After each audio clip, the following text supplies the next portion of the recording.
Just gonna scoot you a little this way, Claire. Alrighty. Sorry, babe. Great. Oh, you sit a little higher then. You sit it either one you want, or just, is that your water? Tis my water.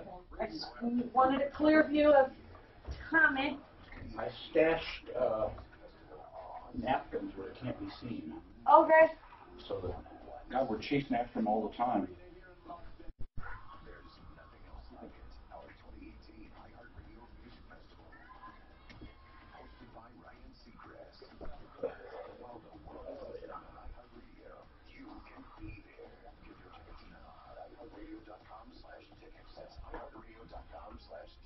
This report is brought to you by Indeed.com. Sunny today with a high of 86.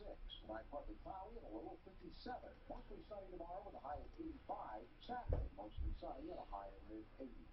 Indeed, used by over 3 million businesses for hire, where business owners and HR professionals can post job openings with screener questions, then sort, review, and communicate with candidates from an online dashboard. Learn more at Indeed.com/hire. It's like an earthquake on the internet.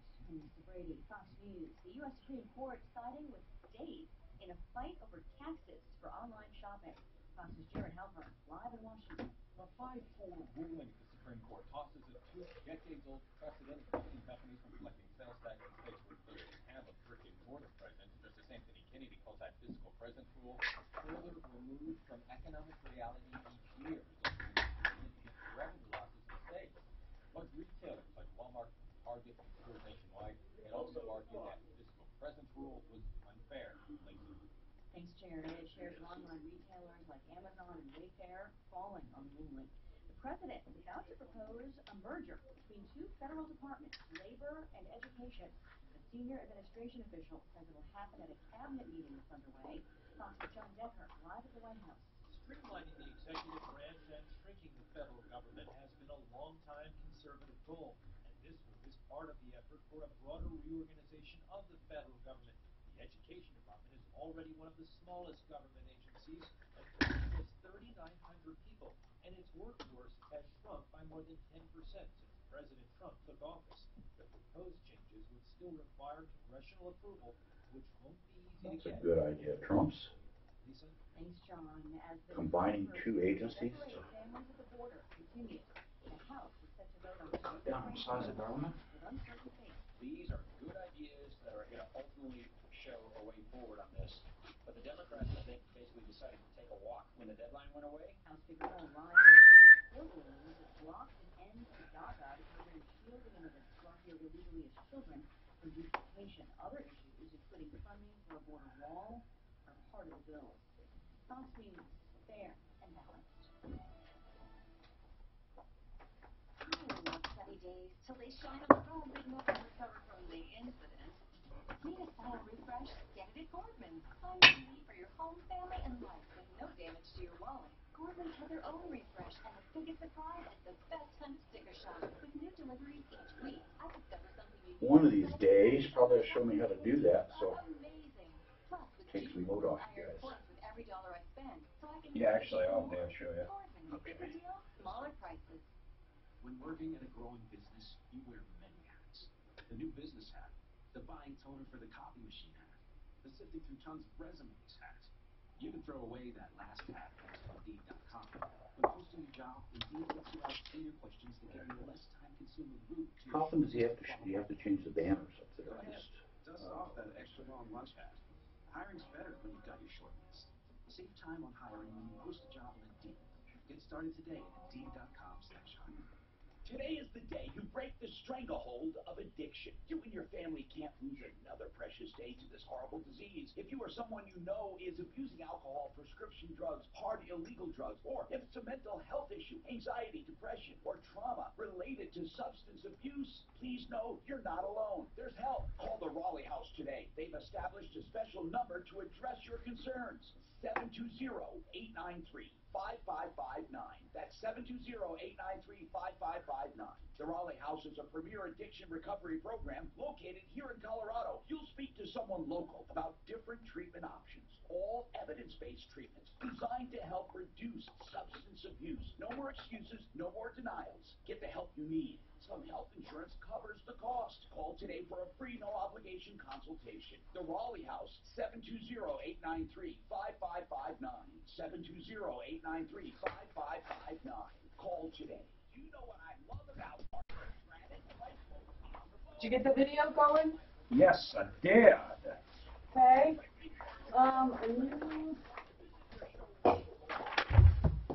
Okay. Who did the lights? I don't How know. did you? Whoever Could I did see it. your pen for a sec? You bet. Then why'd you mess them up? Oh, by the way, Right. no. If you ever, Apparently this seat somebody likes. But who cares? okay.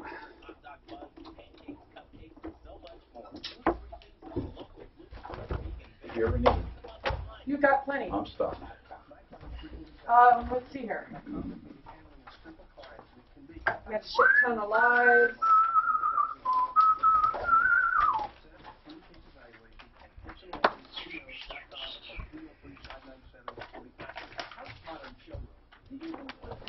Clint, are you showing that old lady apartments today? Tomorrow. Tomorrow. I'm taking boxes to her today. There's only 2, right? So apparently she's Might be three. she's a bit demanding on stuff. No, yes, no. She's tough, but that's all right. You know what? The lady has no. No, that's what I mean. It's cool. She's a pain, but she's cool, you know? Not as much of a pain as my dad. Your dad. Oh, it's cool. Has he changed, Clint? He's just, I like the old geezer. he'll send us off on some major deal and then change his mind. Now, is he still going to the hangars? Yeah. One week? Goes out there 3 times a week. Oh, that's fun. He's a fun guy. Gives him something to do. Do you even use your big hangar anymore, Clint? Well, we've actually got a Lancer, wow, that's 400 mile an hour one. It's 850 horsepower. What about it?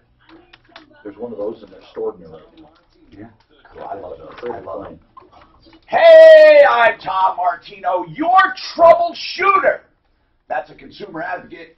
I've taken that name years and years ago, and we do one thing and one thing alone on this show. We help. Well, yeah, we help because everything falls under that category. Even our commercials help people. Yep. This hour brought to you by K&H Home Exteriors. So listen, let's talk about help. Help, information, referrals, direct help. Yeah, we have attorneys that get involved sometimes, and we take people to court.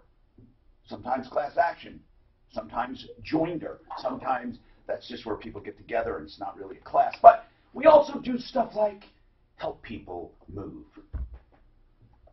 Doreen had nowhere to go, no family, nothing. Alone. How is it to be alone in the world? She had a small inheritance she's been living off of, and trust me, it's not much. And she uses it to pay her rent and expenses. She gets no Social Security. We're trying to help her there because she was married to a guy. She should be eligible for a social, but she thought because the ex got it, she couldn't get it. That's a misnomer, or a misunderstanding, I should say, not a misnomer. And what happens is people don't understand that they are eligible. If a guy had 4 ex-wives, he was married to each one more than 10 years, each one of them is entitled. I know it seems a little unfair, doesn't it? But that's the way the system is. We want to get her everything she's legally and ethically entitled to. We're also helping her move. We found an apartment because those scumbags at that apartment place just don't want her there. This is happening to older people all over the place. I can't stand those guys. Do you recall their name? Now I'll look it up. I call them Dumb and Dumber. So it's really sad, but we're helping her. Deputy Daff found some apartments. Deputy Clint's taking her shopping for one to pick. We got some boxes, some moving. We're literally showing up to help her move. That's what we mean by direct help. Yeah, we're going to move Direct a week help. from Saturday. Direct to a new help. place. Maybe we get some volunteers. That's a good idea. Anybody who wants to help us move, not this Saturday, the following Saturday, it's in Aurora. The apartment complexes are really close. Let's just sign up, and so we don't have too many. We're trying to get a Boy Scout troop to help us out. Yeah, the more the merrier. And it's very small. We're talking 30 boxes, a couple, a bed, a couch, a chair. In That's about fact, it. we're thinking about doing more and more of this with volunteers. So if you want to be part of this brigade, this troubleshooter brigade, let's do it. We really love what we do. It's so nice to come to work and to help you. But there's another thing I like, just getting stuff off your chest. God, it's really good to just, unload sometimes. By the way, I told you about K&H Home Exteriors. Okay, so they are doing 25% off your window purchase and an upgrade, free, all your windows to triple pane, which really means a lot. They have great products. They've been around 62 years. I've known the original owner, and I know the owner, Ted Rowland, who took over like 30 years ago or so. Anyway, he's doing this thing with the windows, beautiful, durable, wonderful, beautiful windows, as well as $6,200 off the Everlast siding. In my opinion, the best siding in the world. A lifetime of durability, color is through and through it. It's made with minerals and talc and compressed together with cementous material. It's great stuff. And after this hailstorm, Or they no, do plastic. roofs. I didn't say, like polymers, so it's waterproof. They can do the roof. They can do the siding. Those guys can do everything at K&H. So K&H Home Solutions, just go online and make your own appointment. khwindows.com. That's khwindows.com. Okay, let's go to the phone. Steve, what's going on in your life, Steve? Our number is 303-713-TALK. 713-8255. What's going on, Steve?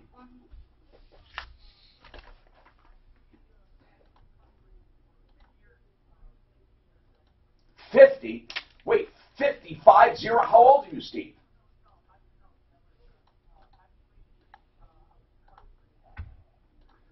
One five. Why were you incarcerated for 15 years? What did you not? What did you not do?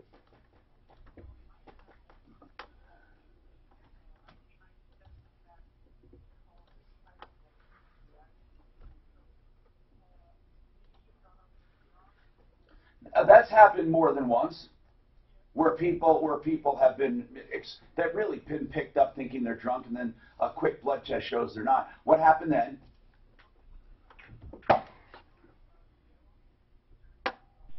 Medical test, and at the time when they did the test, my blood sugar was 24, so they knew that there was something wrong with me. So I went through the process. I was convicted.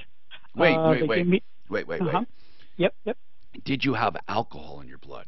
No, I didn't. No, I didn't. What were you convicted of?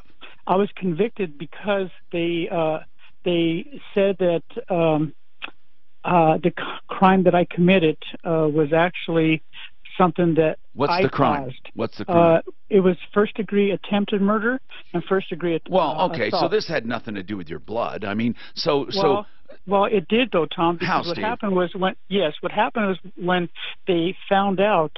I need to know first, okay? Here's what I need: bare facts. Who were you? Tell me the crime. Whether you committed it or not, no one commits crimes. Tell me what it was. You supposedly did what? Okay, so I supposedly tried to kill my ex-wife. How? They say I ran over her in a van. Okay, now. Did you run over? Apparently I did. I don't remember okay, the whole... but you're using as your defense that you were incapacitated, basically, not within your faculties. Right. Okay. Well, we can't go back all this time, but I will tell you this.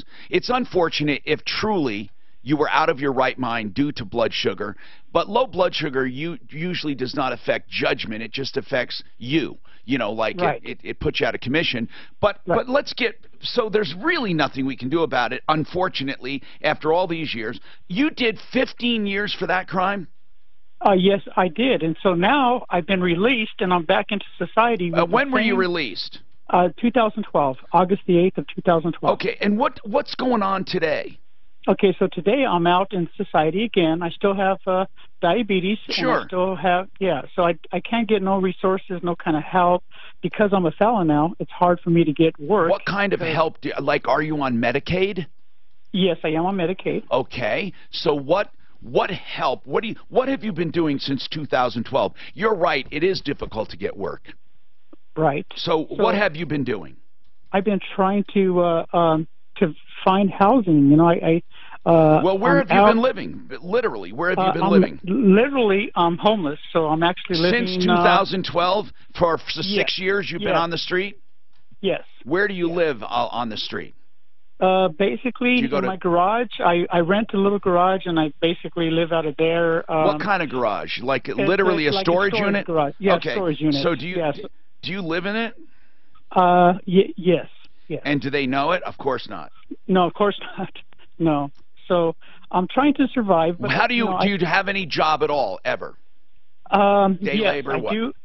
I basically mow lawns and stuff like Okay. that. So yes. what brings us to today? What is the reason? You didn't suddenly wake up and say, I'm going to call Tom Martino, did you? What happened? Well, Why today? well- What's going on? Well, what's going on, Tom, is like right now I'm going through mental health services. They're a service that helps guys that get out of prison to try to get some foundation underneath them. And what's Okay. happening with me is I don't. It seems almost like there's no hope. You know, it's like Yeah. I feel like giving up. It's What and prompted? I'd be better off in prison. Well, I'd be better off in prison. people say that. I've heard people say that. What prompted the call today? Today is because I finally came to the end of the things that I can do, and I thought maybe I'm going to reach out. Maybe there is somebody out there that can lead me down a path where I could be successful. All right. But why today? What happened today? What happened yesterday that you called? I just need to know. Is there anything going on? What happened? You just got sick and tired. How'd you find out about the show? Actually, my mother. I came by to visit my mother this morning, and she says, "Son, you know, I really know that if you call Tom Martino and you open your heart, let him know the truth." She says, "Tell him the truth, and they'll be." You able to hang help on. you. How old are you, Steve? I am 57. All right, hold on. 57 years old. I'm Tom Martino. We have more coming up. We'll talk about this. Look at that update coming up. Yeah, we'll talk about that too. An update on the video of the teen masturbating and the mom who took it where nothing happened, and she was passing a video around of her daughter, her stepdaughter. Pro Auto Care, your car nanny. Here's what I love about Pro Auto Care. First of all estimates are up front, and they stick to them. They're honest, they're ethical, and what I really love is this free roadside assistance in between each and every repair, because it goes for 36,000 miles. Alaramis has instilled in his staff and his business a beautiful work ethic. You do fair, honest work at great prices. They do free inspections if you're going on a road trip. Just drop by and say, I want that free Martino inspection. I'm going on a road trip. That's Pro Auto Care for all of your auto maintenance and repairs. 303 Pro Auto is the phone number, and the website's the same with the .com. 303 ProAuto.com. They're near Evans and I-25 and near Bowles and Santa Fe. 303 Pro Auto.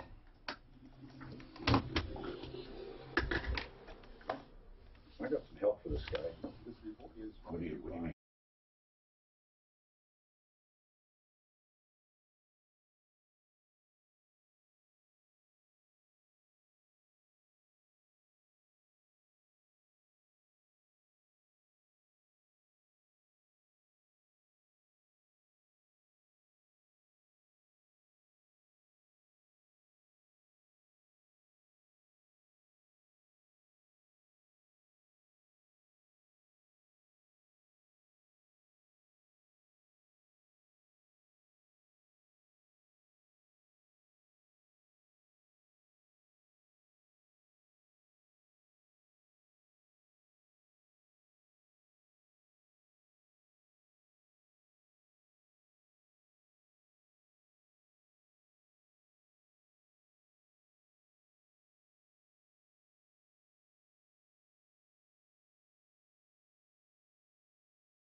they appoint.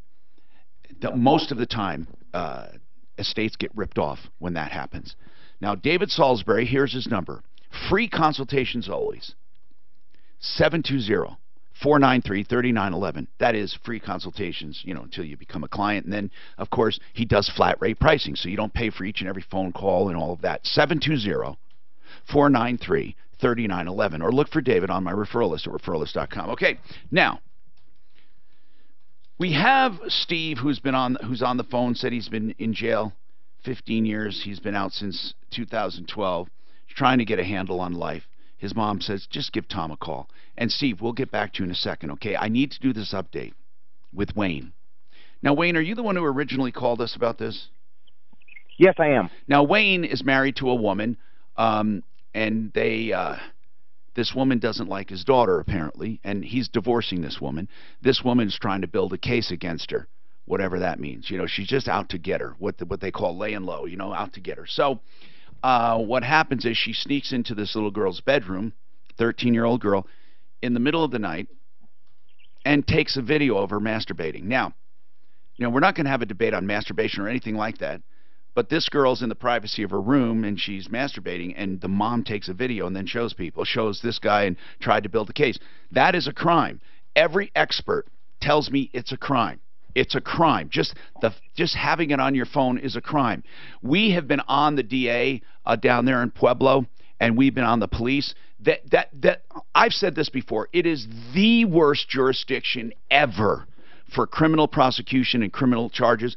We couldn't get 2 college girls help when the guy was outside their room screaming and threatening and crying, and Pueblo police would not even show up. That's how bad they are in Pueblo. And the district attorney is just as bad. Now, we've been on him. I don't know if it made a difference. I don't even know what you're going to talk about, Wayne. What's the follow-up? Well, I want to say, yes, you guys and your audience putting pressure on them helped a lot in this case. What happened, Wayne? Well, I kept contacting the DA. Right, and so did all of us, right? Emailing. Yeah, and the DA actually would respond back to me sometimes saying, under review. We're looking at it. I sent it back to the police, constantly giving you the runaround. Finally, on April 5th, I got the email from him saying they had pressed charges on her. It was 2 F4 felony charges and 1 F3 felony charges. Thank God. But here's the fun thing. It didn't show up, the charges, in the court system for another week. Okay. So she is officially charged with 3 felonies. Yeah, she was charged on the 5th, so it took a week to get in. I still couldn't even find out if they had a warrant for her arrest. Luckily, I had a friend that was able to had a friend on the Pueblo Police Department, found out she had a warrant through the Pueblo Police Department, and they finally arrested her yesterday under those charges. God. Thank God. But in the irony of how weird Pueblo works, now she's back in the Pueblo Sheriff's jurisdiction of the county jail. Gosh. But at least she's arrested.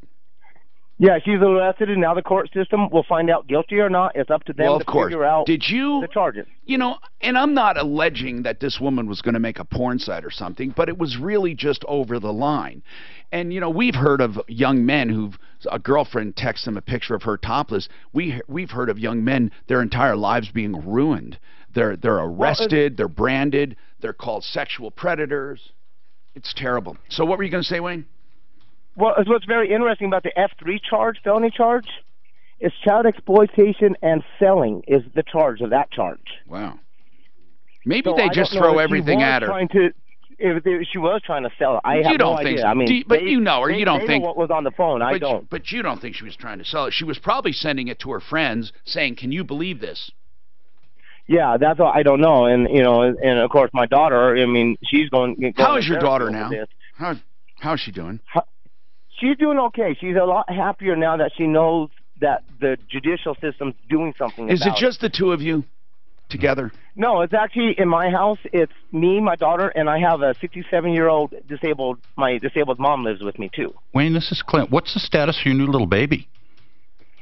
The little baby, I was able to pick up the baby yesterday. Oh. The police called me to get the baby. I have the baby. How old is your baby? Right now, the baby's 4 months old now. Oh, my goodness. Oh, my goodness. Right now I'm working on emergency orders to get me the custody of the baby, because especially if she's convicted of this, she can't even be around any children. Yeah, she was awarded custody. Isn't that correct, Wayne? What do you mean awarded custody? They were never custody. I had basically visitation. Why? Are you actually divorced? No, we won't be divorced until September. So when was this custody awarded? The custody was awarded in April. Usually, was there a parenting? Was there a hearing? Yeah, we had. So you must have filed for divorce. Temporary orders. I filed divorce in January. Okay. Temporary orders. Temporary orders gave her primary custody. And usually with temporary orders, they leave everything status quo unless there's a danger. And I don't think there was a danger to the infant. Do you? I'm not sure. This woman had suicidal tendencies too. Oh, that's right. We have video of her trying to commit suicide. You said. Yeah, she's a real wacko. That's why I was worried about the baby. You don't know. No, you're right. You're right. No, how many times have we heard about distressed moms trying to kill themselves? Oh, my goodness. Josephine has a very important question. Thank you, Wayne, for that follow-up. We will make sure we make note of that. Everyone, if you go to referralist.com, you will see in the blog radio show highlights. We are keeping up on that blog at referralist.com, and then you'll see stuff. If we have stuff about new products or anything, you can find out more about it there, or if we talk about an event, referralist.com, the new one. It's really doing well. Now, there might be some bugs in it, so we welcome you to try it out and let us know. Okay, Josephine, you had roof damage from the hail. Is that right? Yes. You want to know what your next step is? Yes. Here's my opinion. It's actually my son, and okay. Here's what you do first. I would never, ever, ever, ever call an adjuster first. If you call, even if you don't have damage, it counts against you just calling them, because they think you're trying to find a claim. Even if they come out and find no damage, it lowers your score. As crazy as it sounds, it lowers your clue report. So here's what I would do. I would never choose a roofer ever based on the fact that they knocked at my door ever. I would never sign anything like that. What I would do is call a trusted roofer from referralist.com. Like you hear me talk about Excel Roofing all the time. We have some good roofers on there. I would call a roofer and say, look, I want you to look at my roof first and tell me if I have damage. Now, then I would then call an adjuster, okay, if you have damage. Now, when the adjuster does the adjustment, I would not show it to the roofer. I want my roofer to give me a full and complete estimate based on what the roofer thinks is wrong, because I don't want the roofer and the adjuster making deals that I don't know about. I've given this example before, but it bears repeating. Let's say your roof needs A, B, C, and D. Those are different. Those are different elements. Okay, one might be a deck, some flashing. Okay, A, B, C, and D. Now, let's say the roofer thinks you need A, B, C, and D, but you have an adjuster who just says you need A and B. So now the roofer meets with the adjuster, and the adjuster says, if you want this job, we're only going to pay for A and B. And the roofer might say, well, she also needs C and D. And he says, yeah, but you don't get the job. If you want the job, here it is. But we're not paying for C and D. So that roofer makes a deal and then comes to you and says, all right, we got it all worked out. We're gonna replace your roof. But you don't know what you're missing. Here's the other problem. If you have a roofer who asks this, can I see the adjuster's report?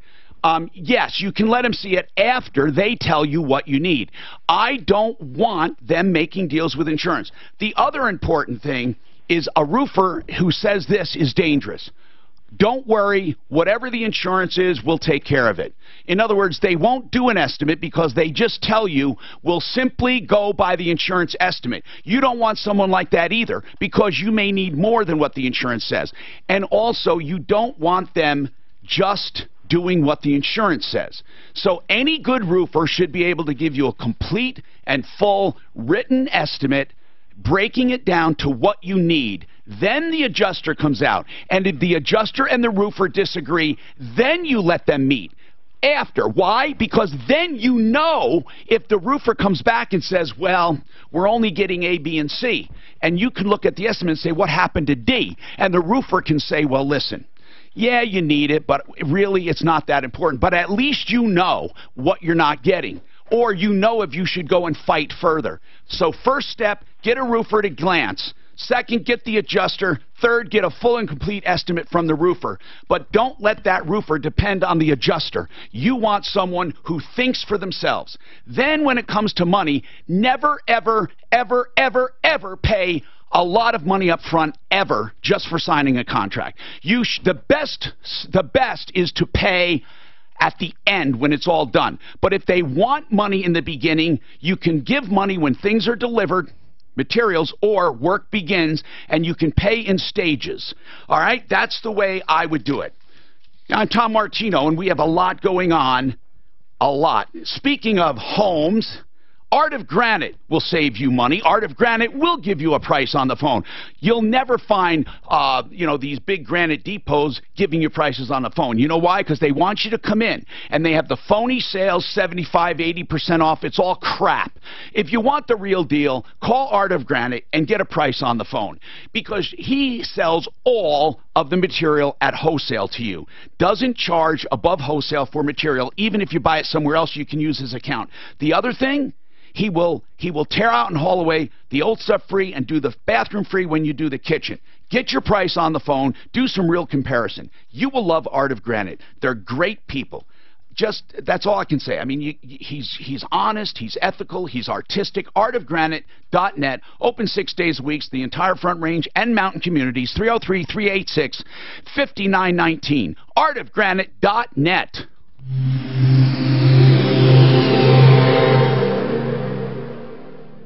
This is Denver's talk station, 630 KHOW, an iHeart radio station with Ross Kaminsky mornings, Michael Brown afternoons, KHOW, Denver. If you're looking for replacement windows, K&H Home Solutions. I've known Ted Rowland 25 years or more. This company has more than a 60-year heritage. K&H Home Solutions used to be K&H Windows, and they were the first replacement window company on my referral list at referralist.com. Windows, doors, and siding. Their website is khwindows.com. That's khwindows.com. They're designed for both beauty and energy efficiency. Nothing improves a home like these windows, and you won't find a better company when it comes to ethics, to skill, and when it comes to standing behind their product. If you need windows, doors, or siding, you can rely on K&H. I know that for sure because I had them do the windows on my home in Franktown so many years ago, and they still look beautiful. 303-421-7100. khwindows.com. Why don't you go to their website? You can make appointments right on the website, khwindows.com. Are you embarrassed by your smile? Are you unable to eat the foods you love, afraid to laugh, afraid to live a normal life, even afraid to go out in public? Dr. Barrett's with Barrett's Dental here. I believe that you deserve a smile that you can be proud of so you can live your life the way you want, with the peace of mind that you can smile without embarrassment and that your mouth is healthy. At Barrett's Dental, She's willing to pay more, around 30. But that's awesome. Bandinelli Institute. Well, Smacked him up, smacked one. It was like an in the park home run. It sounds like an in-park home run. They were so bummed out. And you know what else? I didn't notice during the trial. I just knew the other lawyer was really good. He was president of the defense bar. Oh, wow. And I'm glad I didn't know that because I was trying the case. Like, I knew he was good, right? But I never tangled with him. What was his name? Greg Rich. R-I-C-H. Marco, does your son practice law? Yeah. Yeah, all right. Julian. Thank you. Julian, I saw him on your website. And then, do you have other family members in your practice? No. Just Julian? Just Julian. Okay. Yeah. Wow. You know what? I need a website person. Oh, you do? Oh, my goodness. Mark might know somebody. Mark, that website is limping. I don't even have, like, current employees up with their bio. Oh, really? Mark, do you know of someone for him? What? You need someone to update his website. Yes. I know someone really good.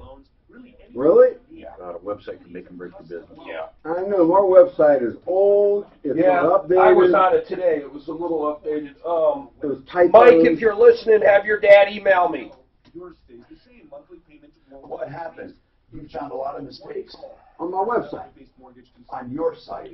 You know what, listen, I get everything from it. You know how, like, when you're growing a business, you do everything, you don't sleep, right? Okay. I did everything. I was on top of I got 27 people now. Now listen. He just did 810 jury trial. Jury trial. Jury verdict. This week, cement truck hits another truck. They offer 200. He ends up going to court winning. But how collectible is the 810? Oh, it's an insurance. It's aggregate industries. It's a big son of a bitch. So I'll be owning some cement trucks. We'll do some cement work. Real quick, Tom. Line 1, I was on the phone. Did you finish with him? I wouldn't say aggregate. I shouldn't say it like if, Tell him that. if he asked me. Okay, well. Oh, Wait a minute, Steve? Industries, do I? Sit down. Doesn't matter. It's up to you, man. Is that Steve? Yeah. I'm not going to say the guy's name. I can give him some advice. I have his number. Get some work. Yeah. I really want to help this guy. He sounds sincere. You know, I love that. What's that? I was thinking about that on the way down here. You help people. And listen, I got a real true story to tell in there today. Okay. Someone said to me, why they use the Tom Martino list. Why? Because Tom holds people accountable. That's right. And nobody's on that list that Tom won't kick their rear end if they don't perform like they're supposed to. It's true. I'm telling you, that was unprompted, just Why conversation. people think that, you know, oh, We're harder on the members than we are the normal person. They're just paying you. What does that matter? I mean, do they feel like, you know, for a few $100 a month or whatever people pay, I'm going to, you know, Right. They're not all going to Listen, go away I'm telling you, tomorrow. this guy was a sophisticated guy too. He owns Harvest Bread Company. You know, grossing $100,000 a week. Okay, I got Big business guy. Mark, I got crumbs. Got what? I got crumbs. The guy. So many people I get bragging about. The guy in America. Yeah.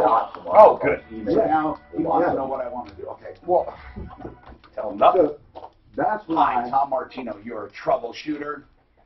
All right. Some interesting calls today. Wayne gave us an update on the teen video.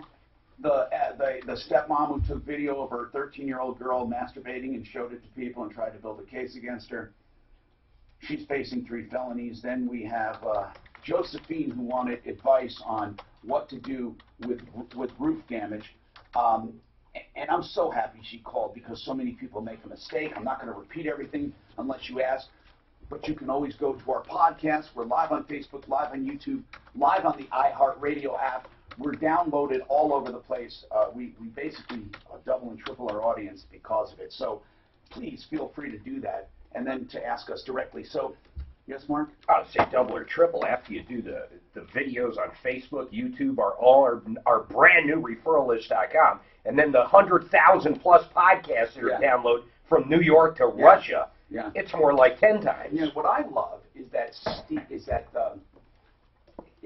people like Steve, you know, he calls, and this isn't a consumer problem. He needs help. He's a diabetic. He went to jail. He's been in jail 15 years now. He's getting out. Okay, he's not making excuses. I mean, he did say, you know, that original crime it was tied to low blood sugar and all that. But the bottom line here is, what do you do when you come out of jail? How do you start over? Because people are prejudiced. Mark, we are on the referral list. Oh my God!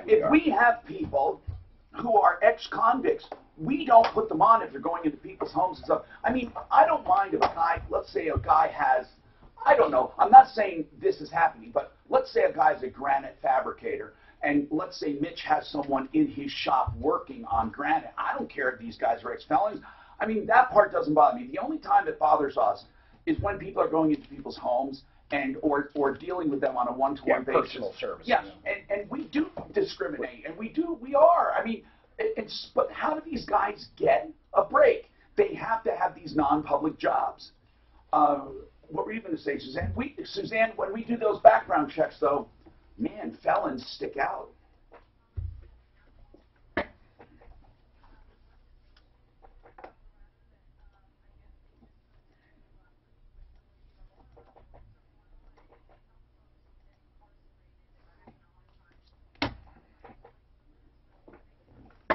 You know what? Stephanie did a story on a company that gives people second chances in Denver. I got to get the link. Really? No. She did a specific business, and I want to say It might be Business of Light or something. I don't know. We'll figure that out. She's listening if she is, or maybe you can text her, Suzanne, and get the name. So we'll go back to Steve. Steve, you've been out of jail since 2012. You're having a hard time to get footing. You're homeless. Now, are you telling me if you go to rent a place, even if you have the deposit, when they see a felony, they won't rent to you? Wow.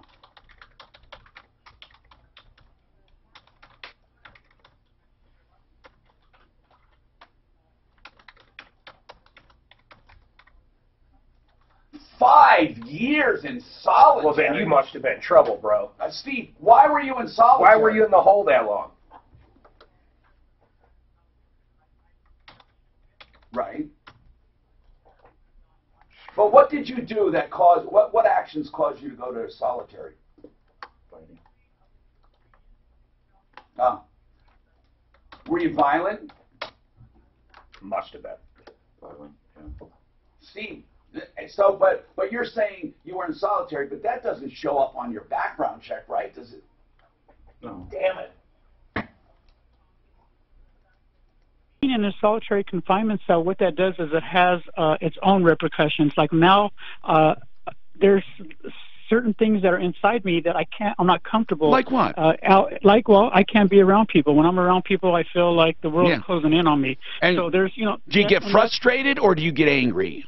No, I don't get angry anymore. When I was in that solitary confinement cell, I used the time to open my heart. I didn't have any communication with anybody, so I opened up my heart to God. He came into my heart and transformed me from the inside out. So you do have a faith. You do have a faith.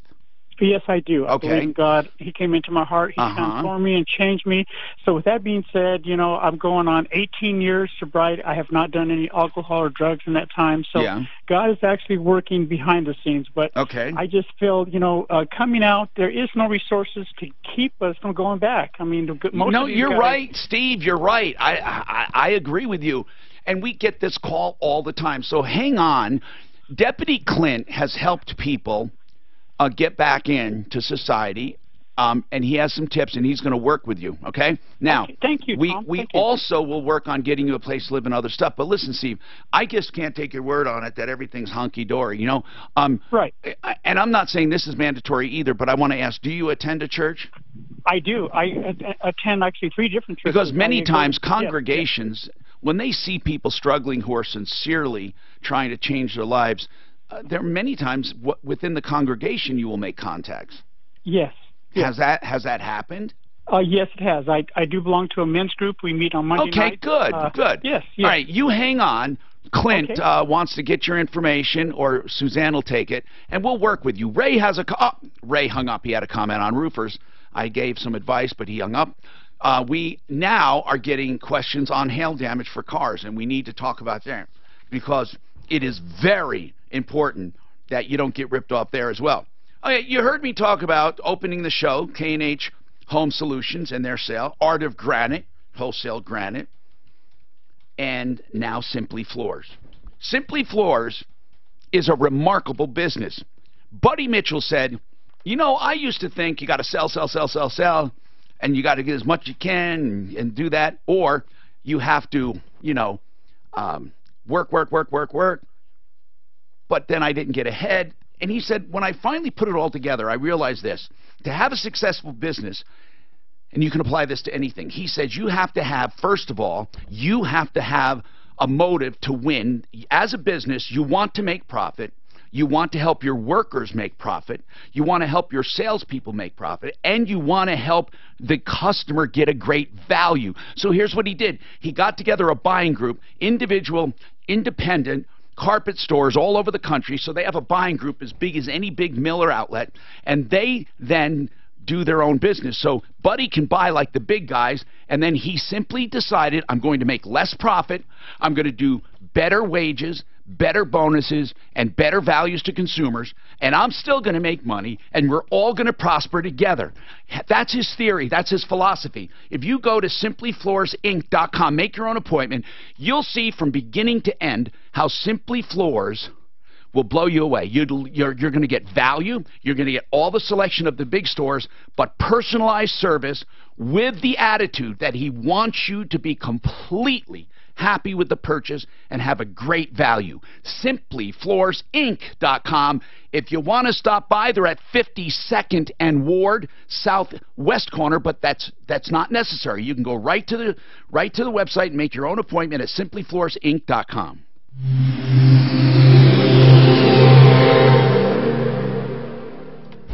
This report is brought to you by Addie's at the shooting range today, but look, this is what I was talking about. Like they put a dead body or, in the showers for the crime scene. Marco, our daughter's at the Colorado State Patrol Youth Academy this week. We never said evaluations are free, ever. Not once in our entire... And I know when I did their spots all last week or whenever I didn't. No, but and the other thing's even weird too, the 90%.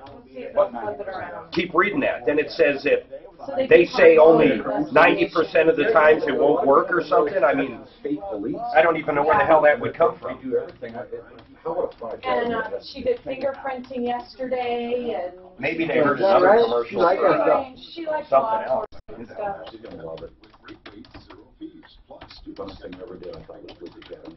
Yes, my father was a cop for about 8 years. Where at? I know you've heard of cosmetic dentistry, but I want to go one better. Hell yeah, it's a tough place. Steel Industry USA, baby.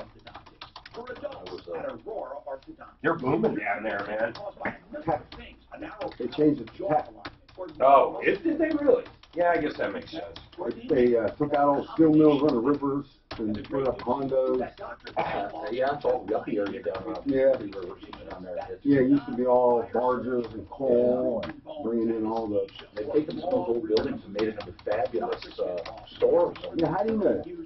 Oh, my cousin lives in Dayton, and that's where they always go. Him and his buddies run down to Pittsburgh. Yeah. Also address your TMJ problem or sleep apnea. More than 5 Is there like an art show kicking off today? It's a Rhino Arts District. Aurora Orthodontics. What? New Orthodontics. Rhino, you know Rhino, that them warehouses in Denver, just north of the Forest Field. They call that Rhino now.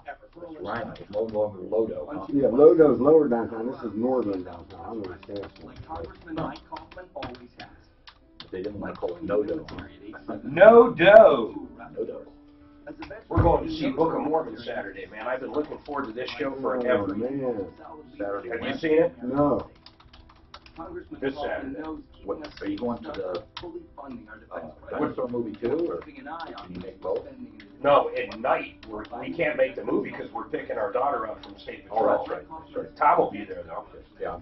And then later that night, I think it's next year. Hey, is our play this weekend or the following? And it might be 2 weeks from now. Now that I actually got to meet with Frank because I want to work on the stuff. Dude, he is amazing. I know. I met him at the Christmas party. I was so impressed. He is an amazing person. Yeah. Who's that? Frank Duran, the real estate man. Paid for by American Window. This advertisement is not Is there anybody on our referral list we don't like? Your home is more than a value. We have our play on the 29th, but that just reminded me, I haven't seen any of our tickets for our season passes. Takes a while. You sure? All right. They were expensive. Huh? What's that? I'm on Craigslist. 2 tickets for the Book of Mormon, $350. Yeah, but ours are like front row, bro. But we got them. When did we buy them? A year ago? Not a year, but We have another attorney that comes in, Bonnie Shields, Family Law. She has season passes. She has 4. She already saw this last year, so she got us 2. No, we bought them. But that made us buy. I gave you mine. That made us buy season passes for everything. Really? This year. So it was about $1,500. We'll always have the same seats. They're great seats. And it's every Broadway. I just picked the off-Broadway show. Or on Broadway. Did you pick all of them? Every one that fell under that Broadway category. I didn't care about the local high school shit. So how long is that in town for? I might have to grab something on Craigslist. I want to see that. Oh man, it's supposed to be great. It's in town all month, I'm sure. Is that right? I think so, man. Do you said Craigslist, do you use Facebook Marketplace? My wife much prefers that to Craigslist. I've seen it, but I really hadn't had time to explore. Real easy to do. Look I heard it up. it's pretty cool. Search Denver Performing Arts. See if there's anything available because then you can use my account to buy them and you get a huge discount because I'm a season ticket. But I don't know if anything's available, man. Well, on Craigslist, I mean, you can buy them, but, you know, it charges for what it is. Yeah, you got to watch it, too. Yeah, that's why the marketplace is a lot, because it's their Facebook page, and you don't get cheap. Hi, Tom Martino, your troubleshooter. True stem cell therapy at Centeno Schultz. Living stem cells. You know, it's hard to do commercials for them, and I'll tell you why, because you're battling all the falsities out there, all the chiropractors with amniotic fluid calling it stem cell treatment, which, by the way, they're being legally shut down all over the country, and that will continue to happen. The FDA is stepping up their efforts, the Federal Trade Commission as well. In short, amniotic fluid does not contain living stem cells when it's shipped. They don't survive, maybe one or two of them in whole batch. Centeno Schultz is a clinic that harvests stem cells at the time of treatment. They inject them with imagery, and Centeno Schultz will evaluate you, and if you are a candidate for stem cell therapy, they have it right there for you using your own stem cells. The only way it can be done legally and ethically right now, and the best way right now. And here's the other thing. If you're not a candidate for stem cell therapy, because you don't need to spend the money, they have other alternative treatments that will help you. At least they are the honest people and doctors who can offer other treatments. 303-963-9201. That's Centeno Schultz, 303-963-9201. So, let's talk about your problems, questions, and complaints. We now are welcoming someone else, Marco Bendinelli, one of our attorneys on the referral list at referrallist.com. His phone number is 1-800-ATTORNEY. What a great number. By the way, if you want to talk about anything at all, he's going to be chiming in. He does, we use him a lot for our medical malpractice questions. They are perhaps the hardest cases in the world to do. And because of that, no one really does a lot of them. They're almost impossible, but he does those, and he does other personal injury. We can talk about anything you want, but he's here to say hi. And always excited to come down and see my friends on the Tom Martino show. Thanks, Marco. And what part of the country are you from? I'm from Alabama. No, Pittsburgh, Pennsylvania. Okay, right. You know, it's funny that thing about back east, I call it back east. The Northeast has this certain, and each one's so different. You go up to Maine, you go to Boston. Yeah, I understand that part. You're right. I'm talking about like the New York and the even Boston and Philadelphia and in New Jersey. All of these areas have the same kind of attitude, I call it. Wow, I don't know what it is. It's just kind of an attitude. Yeah. Just like people, I don't know, people from California have an attitude. It's weird. It is weird. Chicago. They kind of can fit into that Eastern attitude, Hey, forget about it. So let's talk. We talked about roof damage, what not to do. Let's talk about hail damage on a car. Matt. Hey, man. You heard me say for roofers, don't call your adjuster first, because even if you don't have damage, they count it against you because you called and they went out there. I would say, though, on hail damage, it's just the opposite. You need to call the adjuster first.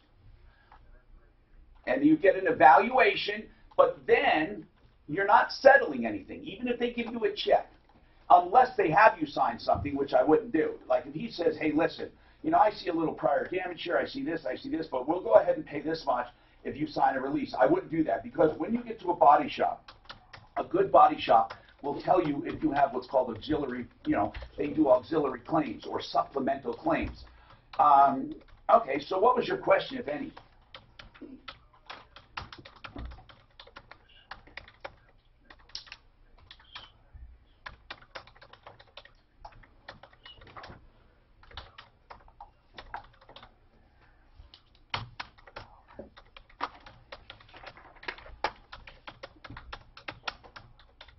That's right. If the car is that bad, you can total it out and keep the car, but you get less money.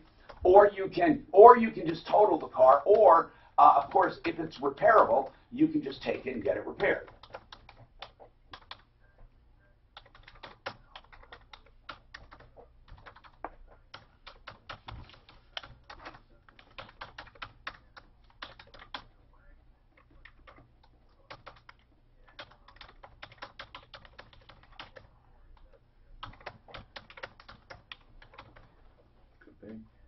So they're going to total it. But why do you have that coverage on those old cars anyway?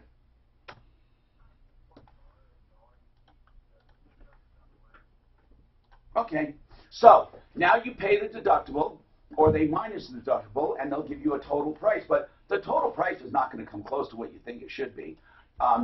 But you'll get a check, and you can keep the car. Who cares? I mean, if you want to just keep it, that's the best of everything.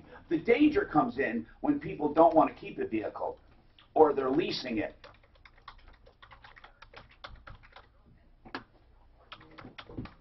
Okay.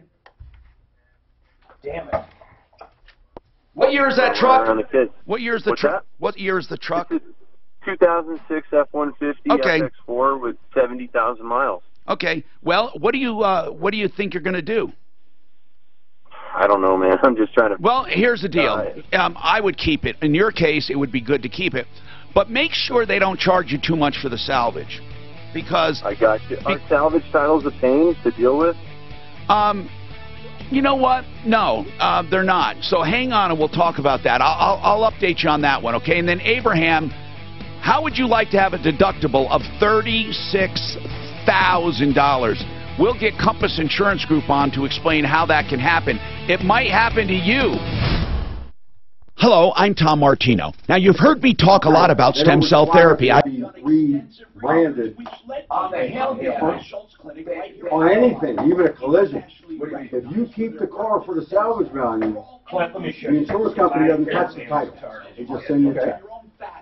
So if you repair that vehicle, are you sure? I'm positive. I work for Nationwide. Which is on there. Okay. They will not give you when we go back on air. They don't. With painful joints, knees, hips, back, shoulders, hands. They can repair most ACL tears with a... So that's the only way that you can end up buying a car that was totaled. If the owner bought it back for the salvage value, then that title was unaltered. They just send them a check. Now, if someone buys that vehicle from the salvage yard and rebuilds it, you're going to get a salvage tax.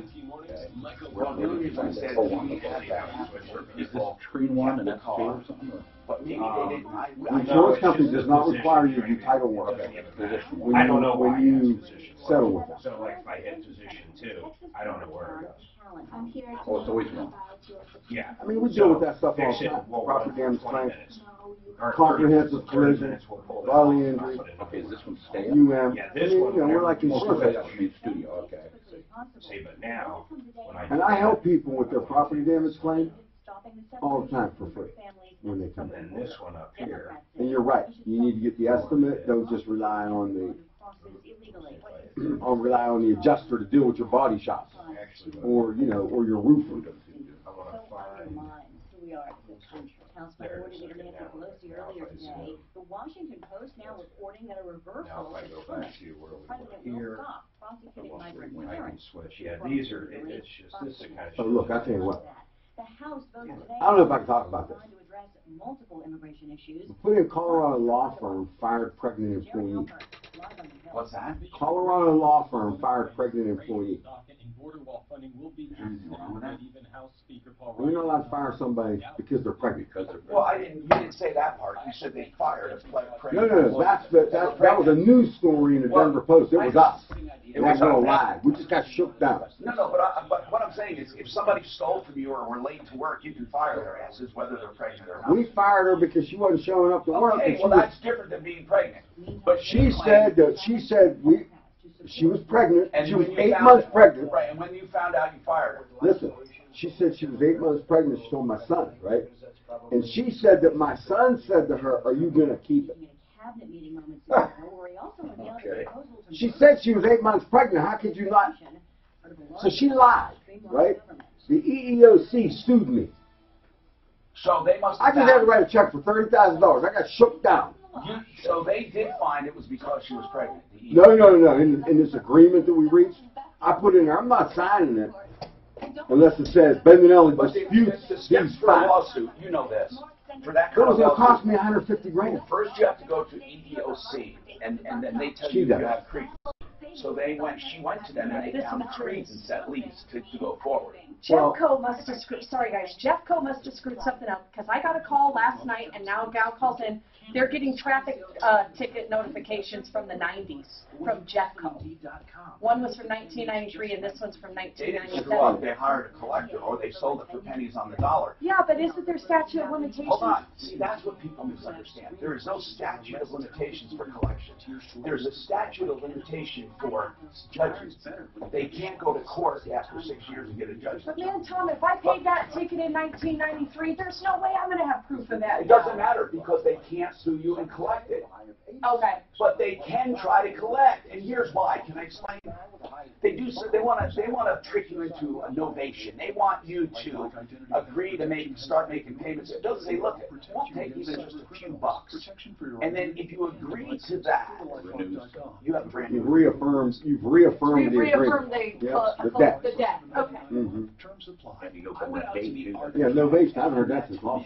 I love this. So you came to a settlement for 30. With $300 in his pocket. And I got a 17th Street law firm, and I said, look, we're taking this girl down. We're going to trial. Why didn't they got to convince the jury we did this? It was bullshit. Why didn't I was so freaking mad. Oh, I mean, she's $450 an hour.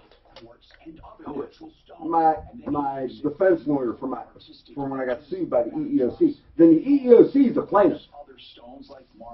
So you're suing the EEOC? No, the EEOC sued Mendonelli Law Firm. No, I got you. You're the defendant.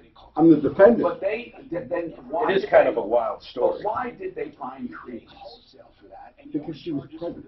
Well, I know, but what in your story? Because in our society today, people are hyper vigilant, ready to pick up a cause, and you know what? And we were getting like hate mail because the Denver Post reported this based on the EEOC's filing of the complaint.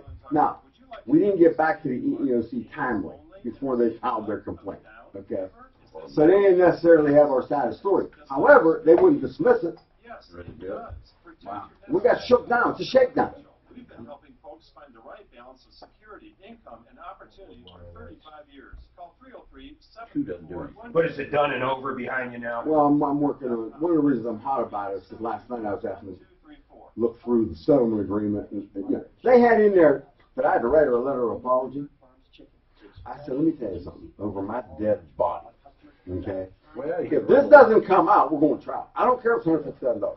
Because my lawyers tell me, you got to settle. Apology. I can write a left-handed letter of apology that doesn't really apologize. I said, I am not writing a letter of apology to this girl. Then what they want? They didn't want a reference. She wanted a letter of reference. I said, I'm not giving her a letter of reference. She was here like a week and a half. You have to raise She only worked for you a week and a half? That's it. What?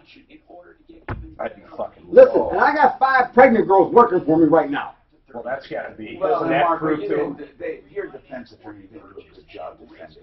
You know, she's high end. I mean, she's down at. Is she pregnant? No. You should hire a pregnant defense attorney. But anyway, I mean, I've got a Latino, Spanish speaker, pregnant girl in my office. I love her. Now, right? It has nothing to do with that. How long has she been there? 3 months. 3 years. Okay. Yeah, I'll switch it. Go ahead. Okay. Anyway, I'm hot about it. I don't know if it's interesting. Hello, I'm Tom.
amount.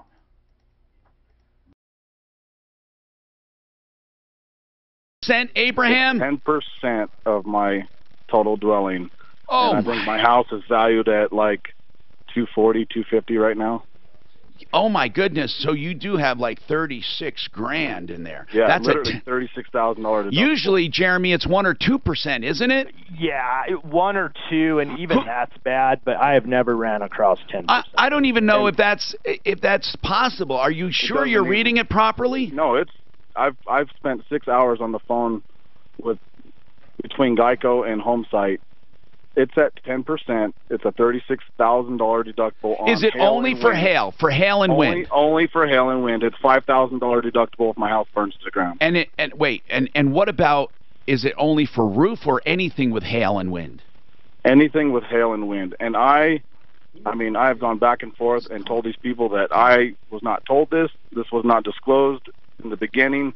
There had been a Ben Dinelli specializes in this stuff. So we do insurance. That's what we do. And what do you mean you do insurance? You fight insurance. Bad faith. Fight insurance companies. Yeah. Okay. So talk about that. We routinely sue them for bad faith. Okay, but it's not bad faith if it's written. Well, wait a minute. Okay. Maybe it wasn't discussed. Maybe it wasn't disclosed. Listen. Hold on. No. I want him to go there. I want Marco to go there. But I'm playing devil's advocate here, even though I hate that expression. Here's the deal, okay? He's got a 10% of dwelling deductible, and you're telling me that could be ruled, what, unconscionable? No, because it wasn't could be discussed? ruled that when he was enticed into buying that coverage, okay, there's a requirement that when you enter into a contract that the offer be what's called, quote unquote, commercially reasonable. Okay? Yeah. Really? So it has to be explained. So it can't be, particularly on a contract of adhesion where there's no bargaining power to the consumer. Where it's drawn up by the other party. That's correct. Okay, so hold on now. Let's talk about that. For example, I can see what you mean if it said, with hail damage on your structure, we pay. You must pay $200,000 or something, or the first $200,000 is not covered, or something ridiculous. It's unconscionable. But this doesn't seem to be, does it? $36,000 as a deductible. As a deductible doesn't seem. That's more than what a roof would cost. Okay, everybody needs to call Tom and see if they got $36,000 in the couch in change, in case their roof gets damaged. But seriously, now, no, hold on. Order in the court, okay? All right. I'm gonna do that. Order in the court. There will be no grandstanding here, sir. Okay, I want to say this. If you go to court, can you take any contract item that you feel is unfair, even though you agreed to it, and argue before a jury and have it nullified? You know what? First of all, if it's a contract issue, the court will nullify it. Because the court routinely strikes provisions in insurance policies. Listen, like the statutes change, right? Yeah. So we used to be no fault in Colorado. Right. We had a sunset of PIP. It was called Personal Injury Protection. Gotcha. In the summer of 2008, right? So statutes since 2008 have been amended, updated, rewritten. There are still provisions or clauses in a lot of the insurers' contracts, the insuring agreement. That predate PIP. That predate tort. So yes, still have provisions applying to PIP, and the court will strike those provisions as void as against public policy, or void as not complying with Colorado state law, and the insurer will not tell you that. So in other words, they'll send you a letter citing a provision of the policy to deny coverage. Right. When that provision would not even be enforceable. All right, but hold on. But that's very serious, because I don't want people thinking right now that because they have a high deductible, they can fight it and win. We need to really narrow this down. Hold on one second. What happens to a $36,000 deductible? Is that unconscionable? I mean, he has a home worth $340, $350, or whatever it is. It turns out to be a $36,000 deductible. Yes, that sounds outrageous, but just because something sounds outrageous doesn't mean you can get it struck out. Well, let's talk about that. He needs to call me. Yeah, well, we'll talk about it. Right now, Rocky's Auto, 63rd and Federal. Remember, I don't know if they have hail damage or not, but if you buy a car with hail damage, it's a great deal. But just remember that hail damage will be taken into consideration with your next insurance claim. Okay, just know that, and you're fine. But Rockies, they have all kinds of deals, whether hail damaged or not. And the great thing about it is they have deals in all price ranges, in all colors, in all makes, in all models. That's what I love about them. Their summer hours, Monday through Saturday, 9 to 7. Go up and get variety when it comes to selecting a car and variety when it comes to financing with 40 lenders to choose from. Always square, straight deals, and always friendly people, and they just love what they do. Better trade values because they sell most of those trades right there on the lot. 303-426-4646, RockiesAutos.com. We're opening up a can of worms. So this is really. Do you think you could fight that? Yes. Do you really? Listen. So here's what happened. How do you collect? Do you charge by the hour for something like that? No. It's there's a new statute, 10, 3, 11, 15, and 11, 16.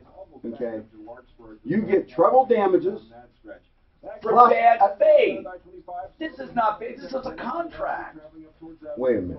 They induce you. Did you ever hear of fraudulent inducement? Yes. Okay. But listen, here's what happens.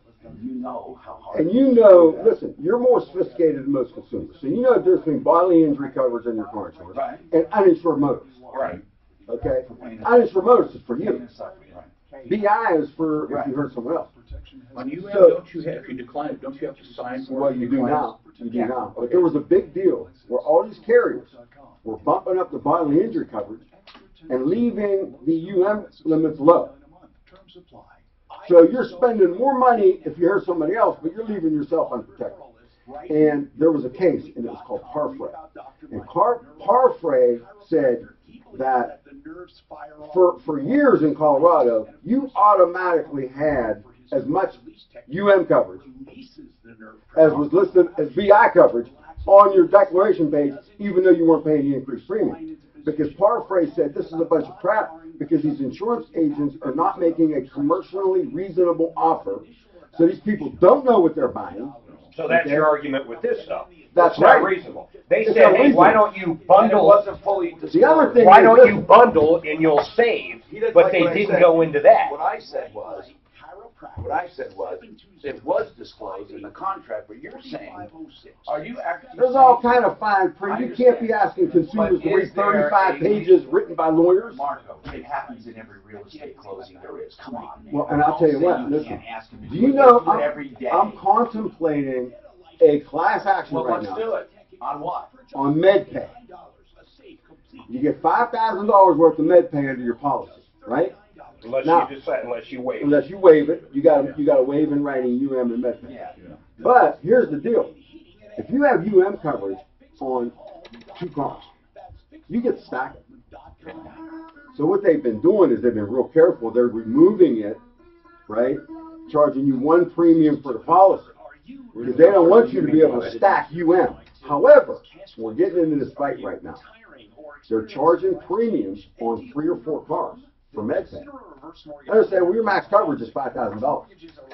And there's a bunch of case law in Colorado that says you can't charge somebody a premium and then not give them coverage. Because really, and if they're coverage is doing it on each illusory. car. Coverage is illusory. It's not really there. Okay? Well, okay, I've made that argument about home warranties. But we won't get into that. Right. But anyway, I'm looking at doing a class action because I got people, they come in, they bring me their insurance policy. They're being charged a premium for MedPay, and it's on any vehicle that is a resident relative. Doesn't even have to be the same carrier. And they're rolling over if it's a different carrier. But if it's like a State Farm policy with 3 MedPay charges, they go, we're only paying 1. I'm going, really? You just charge insurance premiums and you're only giving this much coverage. You're charging 3 times the premium. Are you saying that because you should only pay it for 1? No, because really people end up needing. What are you saying? What I'm saying is if they charge for it 3 times, then they got to provide $5,000 worth of coverage 3 times. And if you have $15,000 worth of medical bills, it needs to pay. Right. And what they're doing is they're paying up to the $5,000 and stopping, no matter how many times they're charging the premium for that. Yes. That's right. And and I'm a little excited about that. You get excited, man. On that deductible, those high No, deductibles. I like shouldn't having they attorneys be like like you, you son. and I love that. He's Fine. passionate. Don't you think they should have to, if you got a deductible higher than your roof, it seems like just like you should have to. That's right, there's no coverage. Yeah. What if it cost $23,000 to replace that roof? Yeah, there's no. Coverage was illusory. You had no coverage. Yeah. Bastards. They charge. And they charge for the coverage. But you could make. And they make it appear as though you're insured. Okay? Meanwhile, your pants are down by your ankles. My sister's talking Well, about health insurance is like that. Health insurance is like that. Look, I got a girl coming in. I'm suing Blue Cross and Blue Shield. Hi, Tom Martino, your troubleshooter. Joseph A. Lazara is a criminal defense attorney. I hope you never need. You know, my referral list is stacked with really good attorneys, like our present company today on the show. And then we also have Joe Lazara, a criminal defense attorney. And I can't tell you how many people say, why do you advertise for a criminal defense attorney? It's almost like people think if you're accused of something, you're guilty. Why bother defending yourself? Just, you know, put the cuffs on and go to jail. Well, with a DUI, I know why people are upset. It's a terrible thing. And here's the deal, though. It's not always some drunk that's hell-bent on being dangerous. It's literally, many times, a soccer mom who had one too many glasses of wine at a lunch, seriously, and is driving home. Now, that doesn't mean she should get off on it and get no damage or no punishment, but here's the deal. Even if you've learned a lesson, you want to go through the system, you need an attorney to help you. It's something that if you miss a deadline, it could be, you could have extensive penalties. So here's the thing. Joseph Lazara can help you through a very difficult time, and he doesn't judge you. He represents you. 303-429-6200. 303-429-6200. Look for Joe Lazara on my referral list at referralist.com. Now, I want to pick up this thing with insurance specifically. If a contract, and we've seen this before in other areas of law, if a contract is unconscionable, they call it, outrageous. That's the legal term. Outrageous, right. Then it could be deemed unenforceable. We've had that happen, for example, with non-compete clauses in employment, where people said, what, are you kidding? He can't work the rest of his life because he worked for you for a year? They have to be reasonable in time and scope. Yeah. Now, we've had other unconscionable contracts where they really were ruled unconscionable, but that is such an elusive term. For example, one attorney literally wrote in the lawsuit about unconscionability as it would... he defined it as showing it to a common person. A regular common person would slap their forehead and say, what? That's impossible. On this one, don't you think 12 people, all of them normal people or a jury, would think that selling someone insurance that has a $36,000 deductible, which is no insurance, on a $20,000 roof is unconscionable? No, hold on. Absolutely. Mark, hold on. I'll win that case 10 out of 10 times. But hold on.